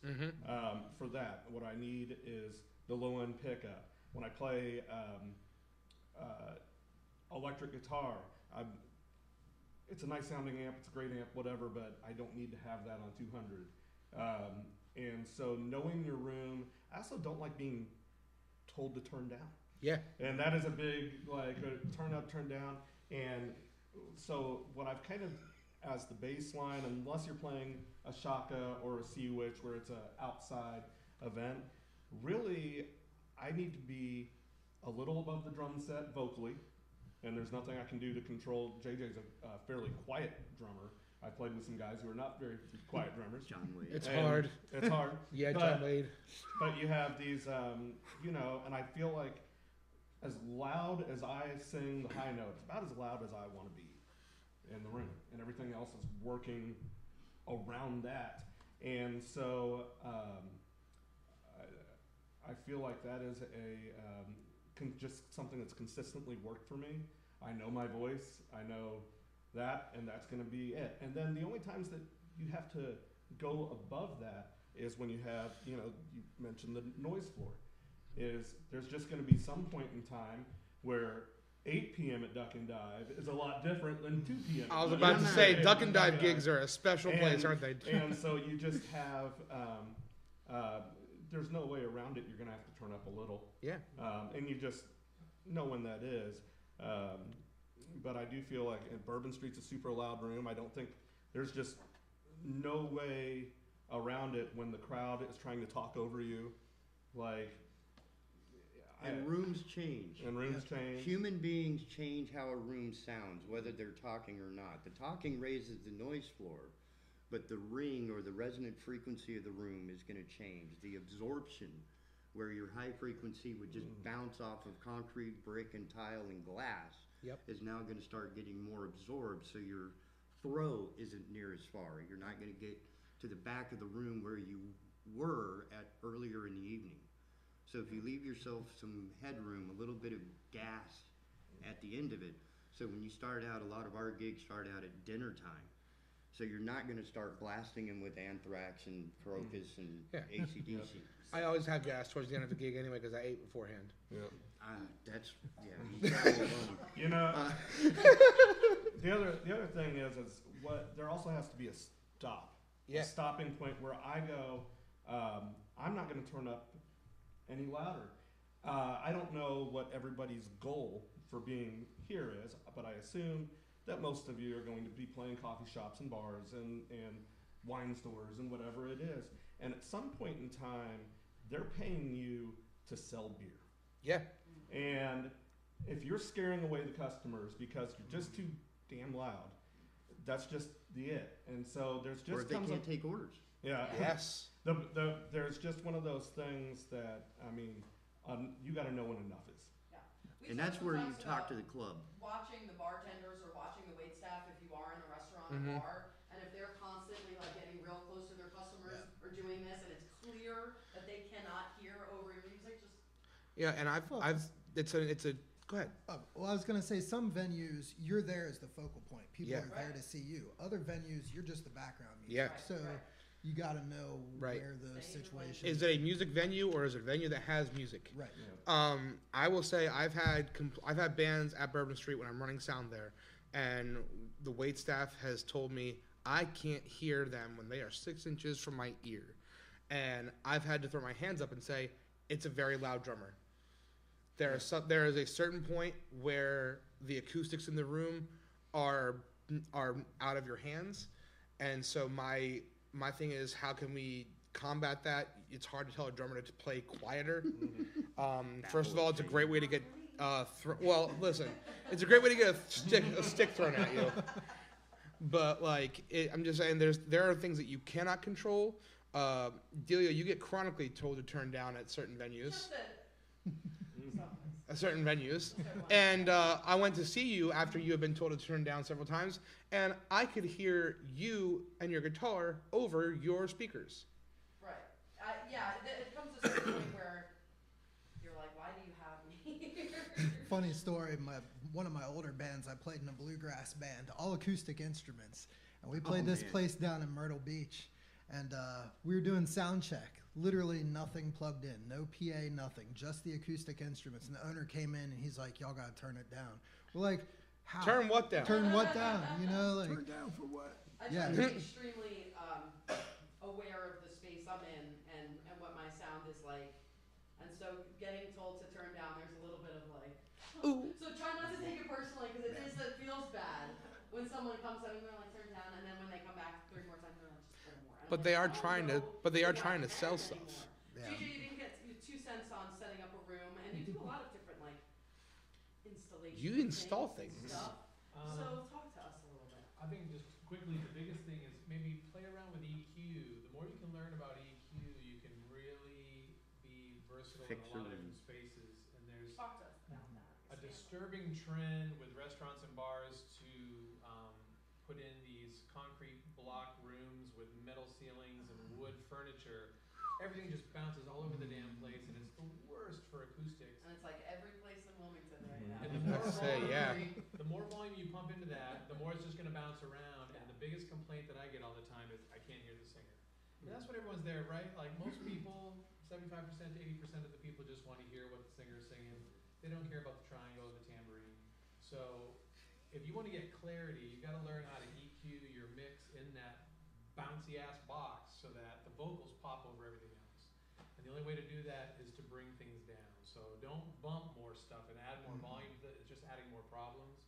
Try to like bring some low end out. Cause More volume, more problems. man, low end frequencies bounce all around those rooms. It just muddies everything up. So And there's nothing down there. Unless you're carrying a bass drum or an electric bass, there is nothing. That's what this high pass filter is about. Most of your acoustic guitar and vocals, and I think Travis Shallow was one of the first cats to introduce me to the ridiculous nature that a high frequency filter can help. Travis Shallow is an amazing performer in town with a very deep body baritone voice. And he had said to me before the show started, you're going to want to roll off my low frequency. You're going to want to roll it off ridiculously high, 250 hertz, which to me is like, are you out of your mind? Is that not where your vocals sit exclusively? But his vocal is so dense in that frequency range that the roll off worked. That attenuating those frequencies made it even with the other frequencies. Yeah. And that's the goal, is you want as much even as possible. Your acoustic guitar has nothing below 125. If you roll off your low frequency at around 100, 125, you get rid of so much mud that your amp is trying to do. Where's mud on this frequency chart? Mud is down here. Mud is like 90 to 100. So- Anything below 75, unless you're a kick drum, is a bass drum or a bass guitar, is ridiculous. If you roll off low end of stuff you don't need, you get rid of a lot of noise, a lot of rumble, a lot of mud, And your and a lot power of wasted efficiency on power. your lower Yes. speakers is much better too. Absolutely. That's will what, be so like I much was saying better. earlier, when her and I play Lucy, which I have the separate subwoofer because she does the acoustic percussion stuff. And so I'm able to roll it off of her guitar that's going in, for the signal that's going into her power amp, and I can just send it dry directly to the subwoofer. Human voice isn't just one narrow frequency of the note you're singing. The human voice is a broad spectrum of harmonics. So, like in the case you were talking about, TK, rolling off that low end will actually make what they're saying, their consonants, sound and pop more and make the clarity of the vocals better just by rolling off that low end. Even though they're singing down there, there's still harmonics that are happening above that you can still use to increase things like clarity in your vocal mix. So you're saying that the way that he rolled it off, he eliminated a lot of the fundamental but maintained a lot of the body of his Right. vocals. Yeah. But his exactly. fundamental was just Or- so rich already. Another place where you're looking is like on this frequency chart, you're looking at between the 3 and 5K, that's your presence of the Yeah. voice. So by giving that more gas or decreasing the rest of it, you're actually boosting the ability for people to understand Right. the words that the people are saying. Can I point or add to that one of the greatest tools that you have is in your butt right now? Mine isn't. Gas? Your cell phone. Yeah. Because every one of these cell phones has a microphone on it, it has a speaker on it, you can plug in. There are hundreds of apps that will train your ear to the frequencies that are sensitive. Not just listening to the notes on a piano. This chart has one part missing that I enjoy on the ones that I hand out. Is it has a keyboard along the bottom to give you a range of where this instrument lives, where this instrument lives. And it helps you identify by tone what's in the piano range, because the piano range is still limited. The symphonic range is still limited. There are notes below it, and there are notes above it, or at least the sounds, the sibilance, the crispness, And sometimes you don't need that either. It's just a bunch of wind, a bunch of noise. There's no usable or musical information up there. A lot of ASMR sounds. And that's why you want to get rid of those and clean up the sound and focus it for what that instrument is doing. Sean, you want to talk about your app that we use sometimes at MACAP? Oh, yeah. So, if FFT? no, honestly, I use a guitar tuner app, but it will read back the frequency that I'm humming into it. So if a particular frequency is feeding back, or I can feel it trying to feed back, I'll bring it up and I'll just hum into it. It tells me what frequency it is, and I just go out to, I find where it is on the RTA, which is, and I just yank it out of there. So this is ear training, so that I'm sure he has probably far more experience than I do, where I can walk into a room and clap my hands and make a couple of sounds, and I already know a room is going to be sensitive around 380 hertz. And I know that every double of that frequency is going to be sensitive as well. That's because the harmonic Harmonics. was it? Your harmonics. Yeah, harmonic series. The overtones. Yeah. But the point is, every room, as you hear you want to train your ears so you know what to listen for, so that, because using an FFT and an RTA for hundreds of years, back when the dinosaurs, I had to learn what these frequencies were, because I didn't have a phone that would tell me it's 200 hertz or 180, and I don't have the time. I may not have the ability to hold my phone and say, no. I've got a knob, I got to find that frequency right now. Yeah. And If you having ever wanna, the ear training. If you ever want to really train and practice your ear for that, I use an app on my Android called the Audio Trainer. And basically what it does, it's like a quiz. It'll play a certain frequency, and you have to guess or tell it which band it is. Mhm. And over time, you can tell which frequencies are which bands. That's one of them. And so that way, when you hear There's feedback, 20 or 30 of those. you can Absolutely. know it And- and drop it And down. I've been working on that. There's also a YouTube video that I found recently that I'm going to send to Delia, because I found it once and sent it to you, and I can't find it again.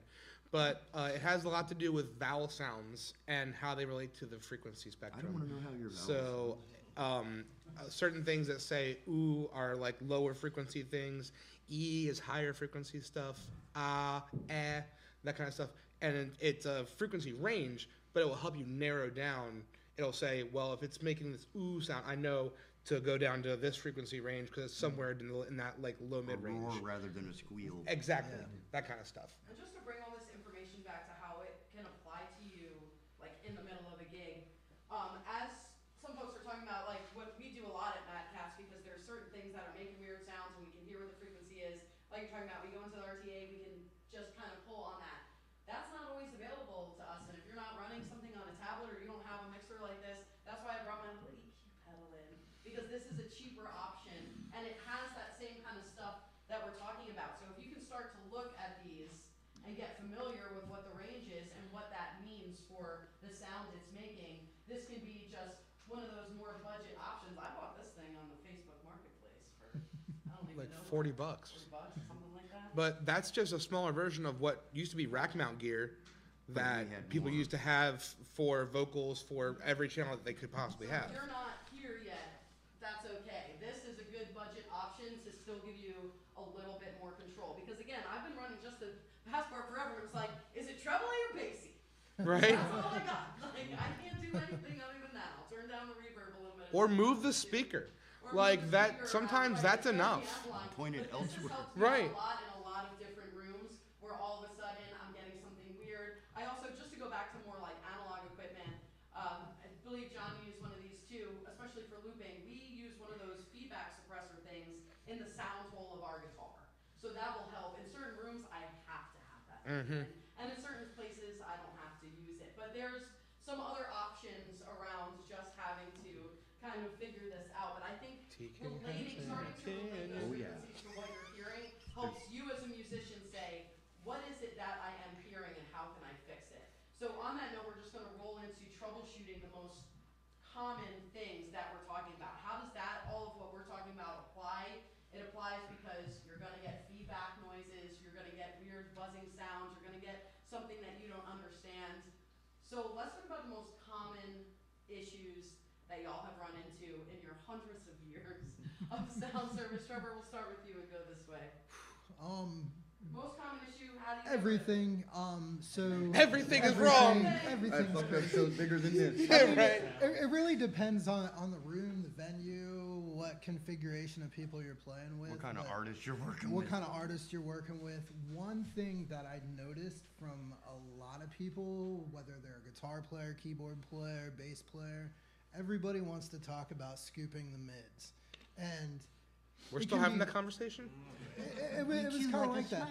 But if you think about it, and if you look at this sheet, most of your musical information is happening in that mid-range. yeah. So that's one of the things I try and tell people, don't do that. Only attack the frequencies that are problematic. Don't attack everything, because then you're just cutting out most of that musical information you're trying to get out there to the crowd. So a lot of it's EQing, particularly with instruments. I'll find guitars that sometimes are just way too bassy, and typically jazz players are like that. They want their tone to be really bassy. But yeah, you don't want to lose that information. And then the other thing is the power. Like when I said earlier, get one of those little outlet checkers will solve a ton of problems, because that's where a lot of things that are an electronic nature, that's where a lot of those problems will start. I had a question about that. How would you approach that conversation? And I ask that because I've been in groups where it seemed almost impossible to explain. I understand you play like this by yourself, you get that musical information, but as a group it doesn't work. Right. I mean, I could go into hours and hours of technical, like, especially with like vocals, guitar, and keyboards, they all tend to occupy They're in that the exact same mid-range. spot.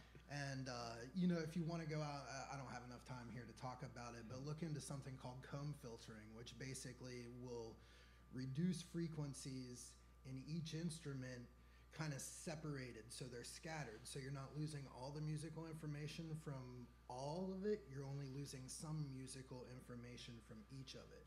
And that way it separates your mix better. People can pick out which instruments there are and actually be able to hear them equally.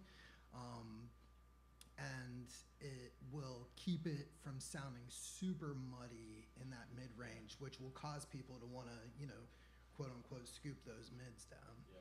But how do you convince the actual performer? How do you convince the performer? You don't. That's You don't. psychology. You don't. Like, how do you trick them? Like, you pretend like That's the removal of ego. Well, That's not a thing. So I used to work in IT, and I used to have this saying, like, my job is only 20% technology, it's 80% psychology, right? Yeah. So you got to read the performer and see if they're even receptive to feedback, and to constructive criticism, which, a lot of people aren't, especially when it's like 5 minutes till they hit the stage and all that. So, I would use the tools in my toolbox to be able to overcome those limitations or those issues without having to directly involve the performer. I was afraid you were going to say that. I was hoping for a secret. But there are things you can suggest. So, like, take for instance, like a guitar amp and a guitar player who always wants to play it super loud, right? Well, this is affecting our ability and my ability as a sound guy to appropriately balance the mix in the room to make it so it's not at an insane loudness level.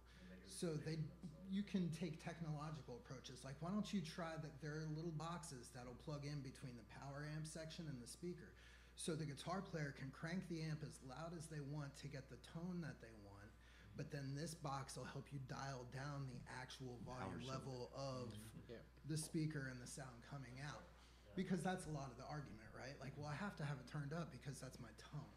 Right. And that is, there are some truths to that, for sure. But, so No I one's try playing and plexes offer anymore. technical solutions rather than personal solutions, because if you offer, like, you're doing this wrong, they're going to take it personally, right? But if you say, well, if you try this piece of equipment, it might help us solve this issue. I appreciate that. Yeah.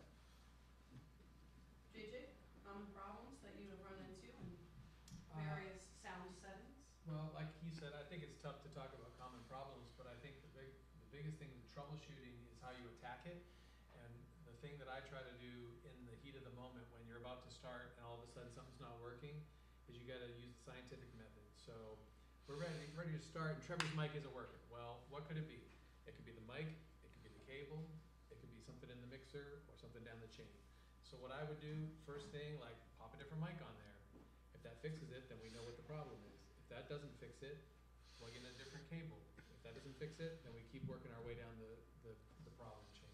And so that's how I attack things when I'm in the heat of the moment. And be careful to like track what you're checking too, because you can get lost sometimes if you start hot swapping things on the stage and all of a sudden you forget what you checked and it's like. Now it's a big mess. I've been there. Yeah. You've removed several pedals off your pedal board, and cables are everywhere, and it's still the problem. One of the craziest issues I've ever had at a gig was a pedal board. Every time the bass player would hit an A, for some reason, the guitar player's signal would crackle. It was the weirdest thing, right? And I'm like, there's no routing between the two. They're completely separate. What's happening? Come to find out, when he would hit that A, the resonance of the room would shake the connector inside the guitar player's pedal and cause the signal issue. And it took us, it was a set break, because every time I'd hear come on, I'd just like duck it down. And on a set break, we were trying to figure out what it was. New cable? No, still doing it, whatever. He started unplugging pedals and finally found like just a little loose cable, and that was it. It was the craziest thing I'd ever seen. Everything is a problem. Nothing matters. The song is now in G sharp. Exactly. Yes. Transpose, everybody. Yeah, and I can tell you, once again, having the complex pedal board, like there's no easy, like, oh, that pedal doesn't work. You have to go in line the signal chain, and most of the time it's a damn $3 patch cable or whatever it is. And one thing that when you're on stage and something just breaks, that's just the way it is. Mm-hmm. But I can also tell you that there's another level of being professional too, and it's like showing up. We have a couple of bass players and common who show up 3 seconds before the gig starts. I mean, like literally, it's like 1, 2, 3, and he comes in with his amp and turns It's not on. Sean. It's not Sean.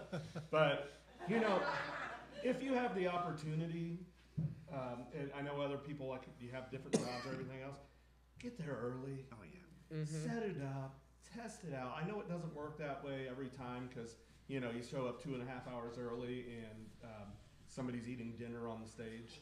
You know, I mean, that stuff just happens. But you know, there is time to make sure your mic works. Make sure, you know, I use a vocal loop, a guitar loop. Make sure that the output settings there, I don't just step on it. All of a sudden, it's 3 times louder than, you know, the loop coming back. So just, I'm in general an hour early. Some gigs, like when I play the duck and dive, it's easier for me to show up hours earlier. Yeah. Make sure I got the parking spot. Make sure that whatever. And look, if everything works, I go eat a hamburger over at Rebellion and drink a beer. Yeah. Like, we're good. We're chill. You're a performer too, so like that's rest time to get your head right to actually go on perform. And also people ask, I know there was a panel here about booking. But I wanted you for that too, but you were booked. I know. Good problems. It's a good problem. But you know, sometimes I always tell people the owner doesn't book, the bartender books. Uh-huh. So you know, I made sure to iterate that frequently. And so a lot of times, yes, I'm set up early. I'm professional. I'm not in your way. I'm not screaming test while you have a million things going on. Like, it's easy. And now I get a chance to sit down and have a conversation, get to know the people who are paying me, the people who are calling me, and you get that personal relationship too. It just makes you look more pro. No, I mean, absolutely showing up. I'm not a you know, I'm not naturally a professional person. Like I have to work. I'm a mess. What are you It's gonna been do? learned. But yeah, but I've definitely given myself that safety net over the years. Yeah. And One lucky time. yeah, so that's something I can definitely tell you. Damn it, have a 9-volt battery. Please. Yeah, have a I backup. just recently Like I said, I ran into a situation where I thought it was a battery, and we started late, and nothing makes you feel like worse and less professional than starting late because you didn't have a freaking battery, or you know what I mean? Like it's something so it just makes you feel foolish. And you gotta walk And out then, 2 buildings over to the Circle you know, K in order to get one. Or ask the sound guy. Yeah, where you're hoofing back like. I always and keep at not for least nothing, but 4 you're of them in my talking box. But they're just in 20 case. bucks a piece. Well, the headspace that yeah, that man. puts you in to I have one right alcohol here, and 20 yourself Do you ever bucks. have a on move to bring a stage. battery back? Absolutely. It's stressful. TK, what are the most common problems you run into? Say one. Remind, In the 100 years. to re-emphasize my history, I'm an engineer. I'm a solder jockey. I'm used to looking at oscilloscopes and looking at voltage meters and seeing what my circuits are doing when something goes wrong. When you're on stage, you don't have that option. However, the same principles apply, which these men have all been talking about. Isolate and eliminate. Because everything behaves exactly the same, and this goes back to another thing I said earlier, is practice. Set your shit up at home and abuse the piss out of it. My job as an engineer at the television station for NBC was to make sure that shit would not die when we were doing the Kentucky Derby. Right? testing. So we took that shit in the backyard and we beat it with bricks. We threw it on. We did shit to this we would never do in real life just to make sure it would survive. I'm not saying go destroy your shit. What I am saying is practice setting it up. Practice tearing it down. Practice setting it up. Find the soft spots. Find where things aren't as smooth as they could be. And what you'll discover is that you can streamline your setup. You can streamline your approach. Another point that I wanted to get on earlier, which is sort of in the gear process, is if you're an acoustic guitar player, do yourself a favor and get an LR Baggs DI. The reason why I say that is that the DI for the acoustic guitar has really cool things like a notch filter, because acoustic guitars every acoustic instrument should have a DI, a LR Baggs DI, because it will want to roar or run away at a frequency no matter where you are. And rather than trying to chase it in your mixer each time, especially if you're playing a gig that it's somebody else's mixer, you can just reach down and find that. On my guitar, it's generally 96 to 110. And I can just roll that right out of the DI and I'm straight. If I need a little more presence, if I need a little bit more gain, the one I have has a gain boost on it, so I have natural boost built into the pedal, eliminates so many problems. But if you are going to use your own rig, practice it and take it. Yeah. Even if you go like to Mad Catz, I've gone to Mad Catz, they have a wonderful system that I think is a little overkill for what we do.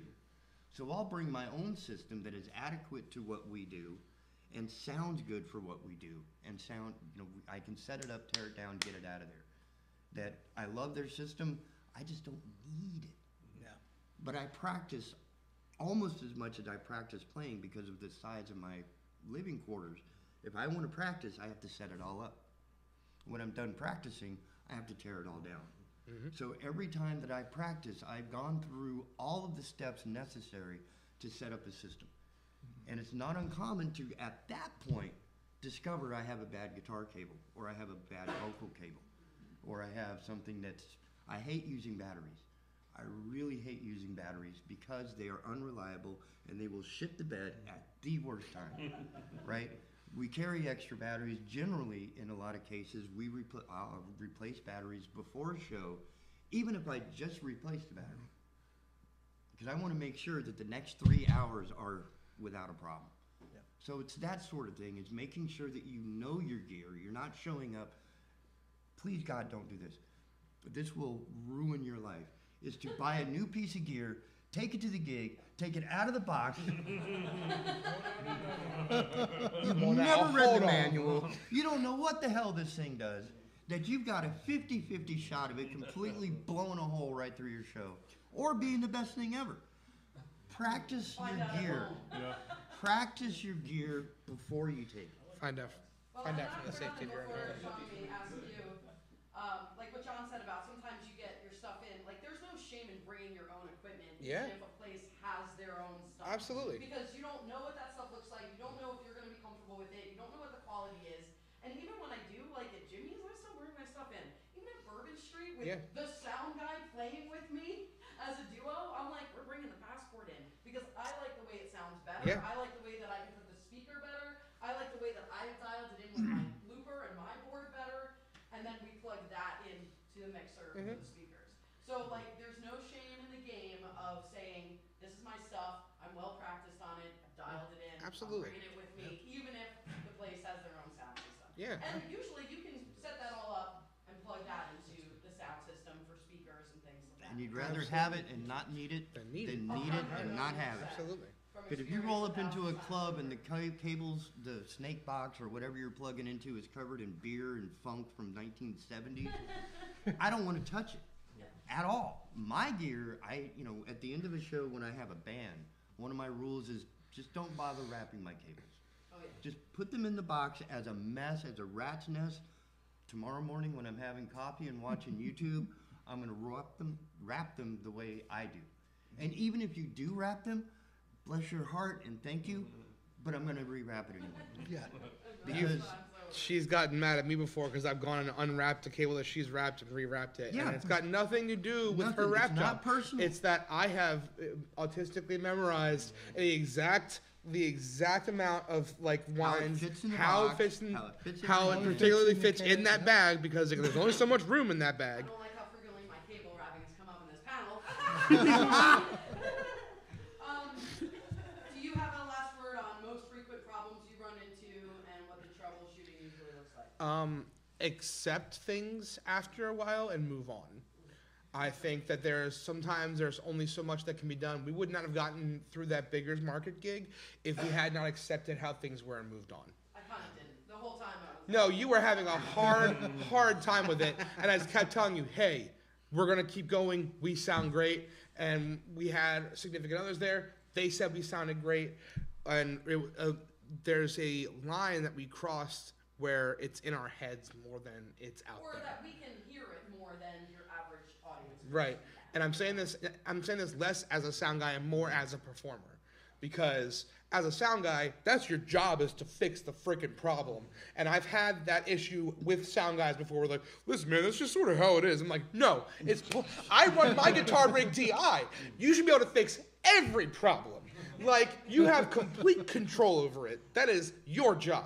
But as a performer, and that was one of the first questions we got was like, how are you running your own sound and performing at the same time? Which I appreciate that question. And it almost kind of got glossed over, but it's like, there are certain things we're going to have to accept and move on. There are certain things that you're going to have to go, that's good enough. I need to get started. I mean, we were 20 minutes late to that Biggers Market show because we were trying to fix a problem that we, at the end of the day, figured out wasn't even us. Yeah. So if we had spent the entire time trying to figure out what that problem was, instead of just doing the job that we got hired to do, we would have never done our job. Absolutely. I think that's a great point. You can kind of get into a lot trying to fix something, especially in the moment. And thanks for bringing that back up. How do you run sounds when you're playing your own gig? I think we did sort of gloss over that. And TK, I love your idea of hooking it up to the MIDI. That is neat. But really, like I said, I'm a simple person, and I've got this like here when I'm playing. You know what I mean? I have it like sitting on a stool. Delia has her main speaker behind her. Yeah, I have one here. She does the bad thing that everyone says you shouldn't do, is have a speaker behind Bob you. does it.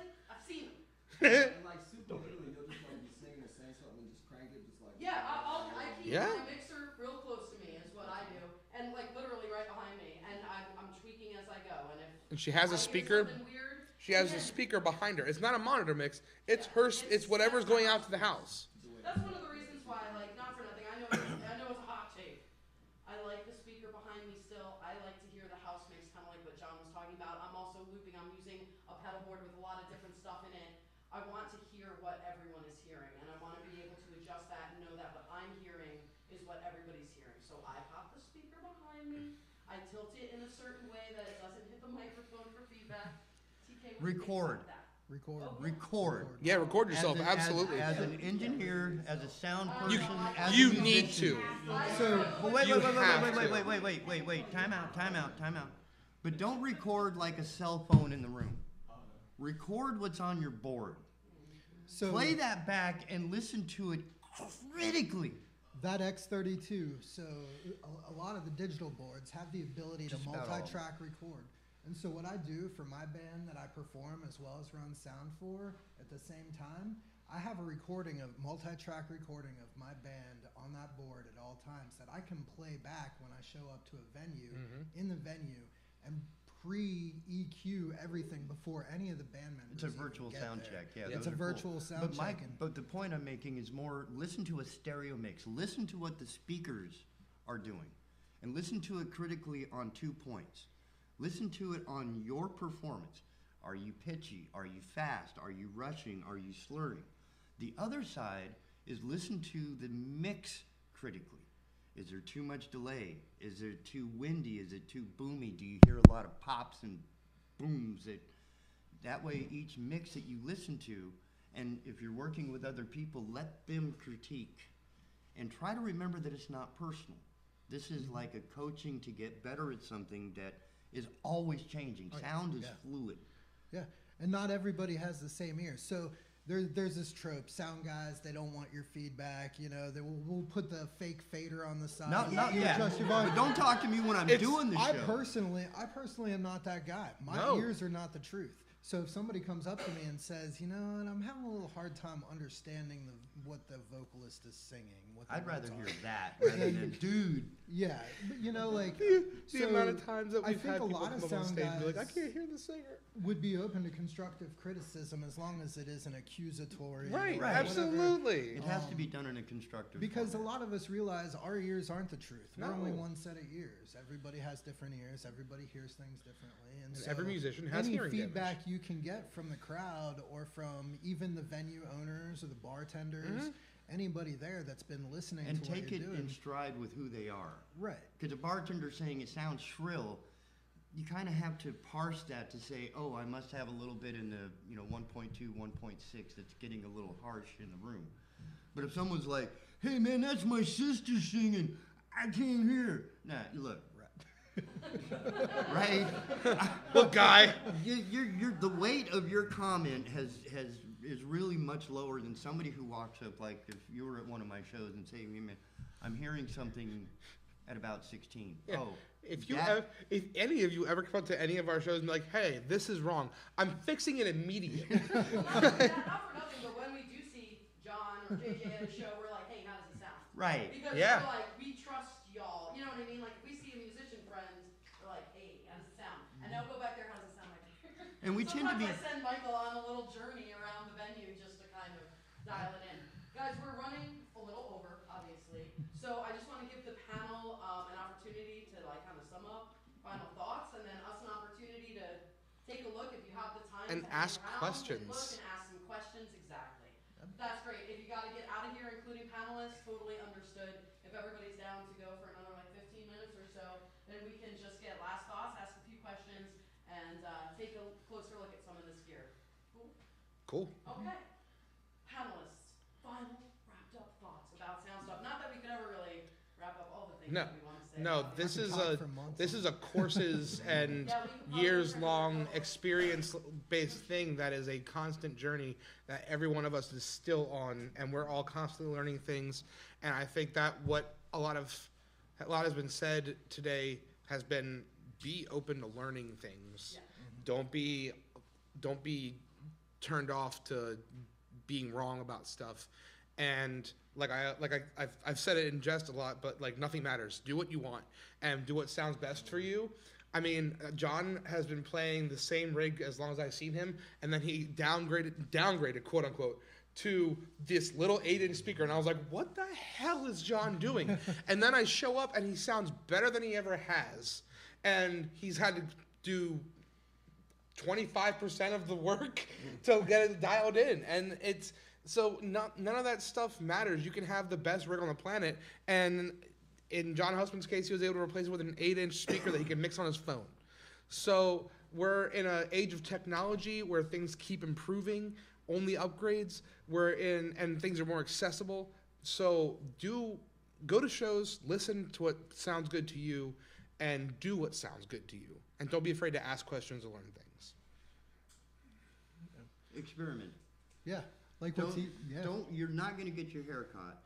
you might burn something up. And in 35 years of doing this, I've burned up a couple of speakers because I was stupid, I wasn't paying attention, and it's almost impossible to make the mistakes that I made because those systems just don't exist. Everything, my speakers are 35 pounds a piece. Everything I need is in there. I plug in input, I plug in power. There's nowhere for my hair to get caught. As long as I keep it out of the bathtub, I'm usually in pretty good shape, right? So as John had pointed out, don't run your shit in the rain. You know, there's some simple things. Water is your enemy most It of is the time. your enemy. But for the most part, really train your ear. Yeah. Because my point about the recording is that you're learning a soft science, right? When you're flying an airplane, you know as a pilot what will f this plane up, what will flip it, what will crash it. When you're running sound, it's not as cut and dry. Like your gain may be a little bit higher than you realize, but you don't understand why there's a little squeal that just. Well, the variables are so many as well. Like it's That it's impossible to little predict. things, you know, that may not necessarily, like, you know, you can do what you want and run your board all kind of crazy where somebody like me would walk in and just get a headache. But if it's working, you're gonna hone from there. Yeah. It's kind of like when you're sighting in your rifle shooting.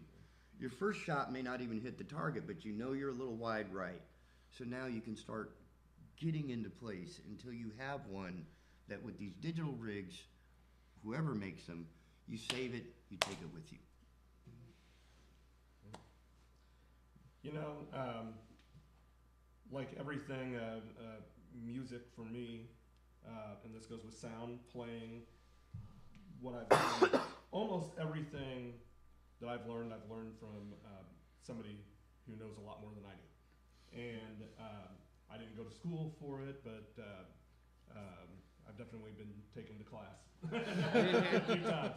And you know, everybody up on the panel, I have something to learn from everybody. I might be able to help you. Don't be scared to ask. Come to a show. If you have questions about my rig, I am more than happy to talk here. Oh, we can. You know, and to be fair, We are all nerds. if you want to sit down and take a look at something I own, heck, most of the time I'm more than happy to let you play on it while I go have a beer. But It's true, he did that. but the other thing is, hang out. I'll answer your questions. Come, you want to play with that microphone? Play with the microphone. You know, and I feel like not every music community is as open as a lot of the Wilmington stuff has been. So we're blessed with being able to have these conversations, these panels, and people. So I think. I think that's a great point. I just want to be clear, like, when I was very excited about getting all of you in a room together, it's because, like, half of this information people keep and gatekeep to themselves. Oh my God. Because That's how we the make difference money. between you being hired for a sound gig over the next guy. It's like, you have this collection of stuff that you know how to do that maybe not everybody does, you know, because you've been running sound for 400 years. So the fact that everybody is so open to sharing this stuff is. What was that, Sonny? You said 100 years. You look great for The Toronto. Wilmington music community being as open Thank you. as we are to share all of this It's the information aloe with each vera. other, whether it was about booking like the last That's what time I've and been giving doing. up those secrets to sound secrets, like you don't get this everywhere. So I really appreciate your time. JJ, final thoughts? Take us home. I think what you've learned tonight is position you to be one of the top 5 or 6 sound engineers. Listen, let's say there's. I encourage you to go out and start spreading your name and number. Can't do any worse than we have. Just bring these with you and be like, okay. Yeah. And apparently buy Soundcraft. Yeah. Apparently Behringer's trash. And I'm out. No, like TK said, experiment. Don't be afraid to try new things with your equipment. Practice with it. Be comfortable with it. Blow it up. Push it outside of its limits and do things that seem crazy or wild, and Everything's a smoke know machine if you're how playing. that equipment's going to react in those types of situations. Is hugely important. And as far as questions, you know, it's good we're learning this because that will give you the tools to be able to properly communicate with people like me. When I'm running sound for you, you can tell me, hey, you know what? My monitor sounds a little harsh in the mid-range 2K. That gives me the instant information I need to make a change versus trying to decode what you're saying to me and turn it into usable information, right? So learn as much as you can about it. Ask questions. I included my business card on my handouts here. Feel free to shoot me emails. I'm always happy to answer quick questions and work with you if you want some extra time to learn things. Thank you for that. I want to say just a few things, then we'll open it up to questions. Things that are not like tech related. Sometimes at the Mad Cats open mic, we're hearing something weird. Tune your guitar every once in a while. I know that sounds obvious. It's not. What? It's not. You'd be surprised how many times we're like, hey, we can't tune it for you. It was and that's literally tuned the when I difference put of it like, in the what case. sounds weird. Right.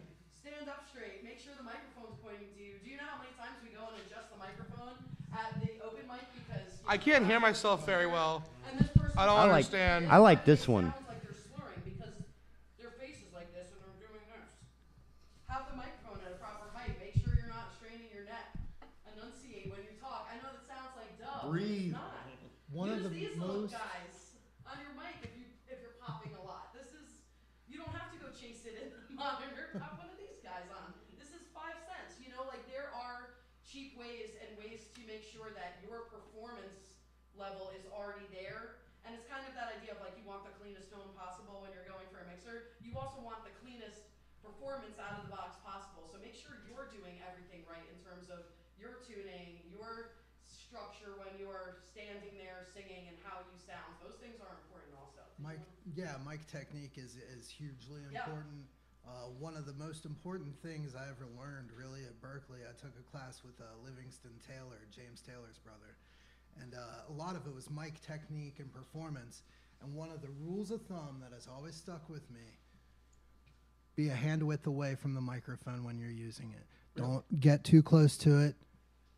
Dip farther away when you're singing notes that you know you're louder on. Like if you're louder in your high range, dip away. But as a general rule of thumb, and especially when you're setting things like your gain, one hand width away from the mic is usually pretty spot on as to where you should be on that. TK, did you have something to add to the... Well, tying in some of the staging, much like the room we're in right now, and I don't know if Delia did this, but you don't see the tables. The tables have been dressed and skirted. The idea of being at a show, whether you're at Thalian Hall, whether you're at the Wilson Center, is that the experience of the people that are coming there, and I take this to heart, coming from an operatic and symphonic background, is I want the space to be as invisible as possible so that you see what I want you to see. You hear what I want you to hear. You're not distracted by, you don't need a 50-foot mic cable for 90% of the gigs that we do. What? A 10-foot cable will line out perfectly. You don't, it's, as I mentioned, our speaker that I use with the duo or the pair of speakers are on tripods, or on speaker stands. They sell skirts for the speaker stands. So that way you're not showing a speaker stand, you're actually showing a skirted environment, much like this table. You're not seeing the table. The table is here, the table is still functional, but it doesn't look bad like a table. It's been skirted. And that's sort of the idea, is that you don't want to show up in your underwear. You don't want to show up in your painter's clothes when you do your gig. Hold on. You're going to wear your nice clothes. You're going to wear what you want the performance to look like. And the same thing is true for the stage. Beyond the safety issues, both for the people and the equipment, it's how people see you. If you want them to come back, you don't want to look like an episode of Hoarders just threw up all over the stage. You want to look like you know what the fuck you're doing, right? You want to sound like you know what you're doing. And that's, to me, the technical stuff is like the building blocks. In order to speak English, you need to know these words. But in order to speak eloquently, you have to understand the language. So getting into that is in the minutia. You already know how to sing and play a guitar. You do that on the couch without any equipment, just fine. Enhancing that is what we're doing. We're not trying to improve it. We're not trying to reinvent the wheel. We just want to present it. Questions? Any questions? Like, They're like, I no, don't know. we don't. Where do I We don't got it. What's up, Presley? Alright, so I'm sure I'm gonna get a lot of various answers from this because you all are very opinionated people that have. Anyways, He's like, yes, I am. alright, so out of all of this equipment talk, what is the most, if we were to spend more money on one thing over everything else, because we're all, you know, working on our own budgets here, what would that be? Your microphone. Yeah, honestly, Your microphone. a good microphone. A good microphone and a Yeah. good DI if you're using an acoustic instrument. Yeah. Because that is your first line towards recreating your tone, your sound. Yeah. And if you are using the worst mic, just the cheapest mic you can find, it's going to sound like the cheapest mic you can find. So would you say, even over the speaker, if you invest in a very good pair of speakers, but you have a subpar microphone, It'll You've still defeated the sound like a purpose of the subpar speaker. microphone Well, yeah. going through speakers. So you can EQ inaccuracies out of speakers better than you can change a microphone's dynamic and The response. and The only reason I qualities and phrase it like response. that is because I'm primarily a guitarist, and it's backwards for guitar. You invest in better speakers than you do for a guitar. yeah. And even with a guitar, so like if you're a guitar player, the mic you use for your amp cabinet can make a huge difference in the actual It tone absolutely that's does. getting pushed out there to the crowd. So again, the microphone is kind of like your first line to making you sound good.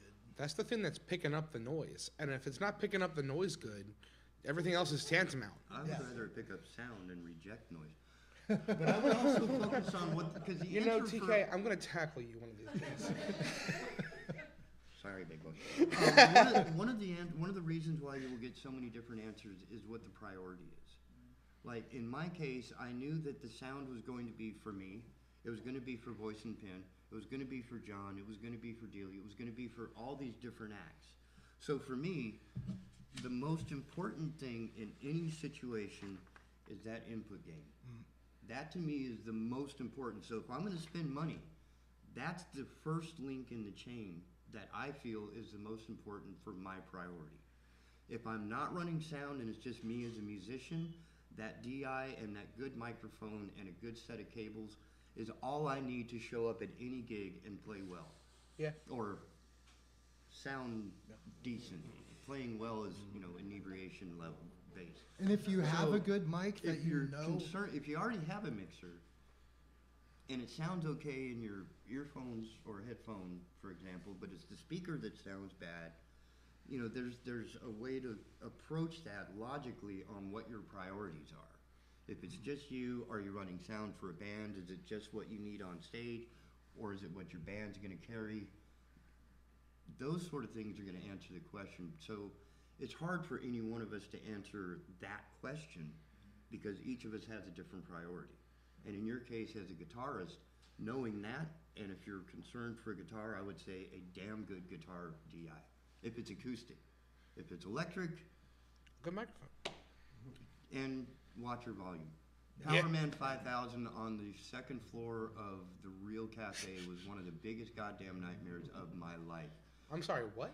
I The remember band that show. Powerman, I remember you that. know these guys. You work I with know them. the band Powerman 5000. So they showed up at the Real Cafe, and each guitar player brought 2 412 cabinets To what times end? 2.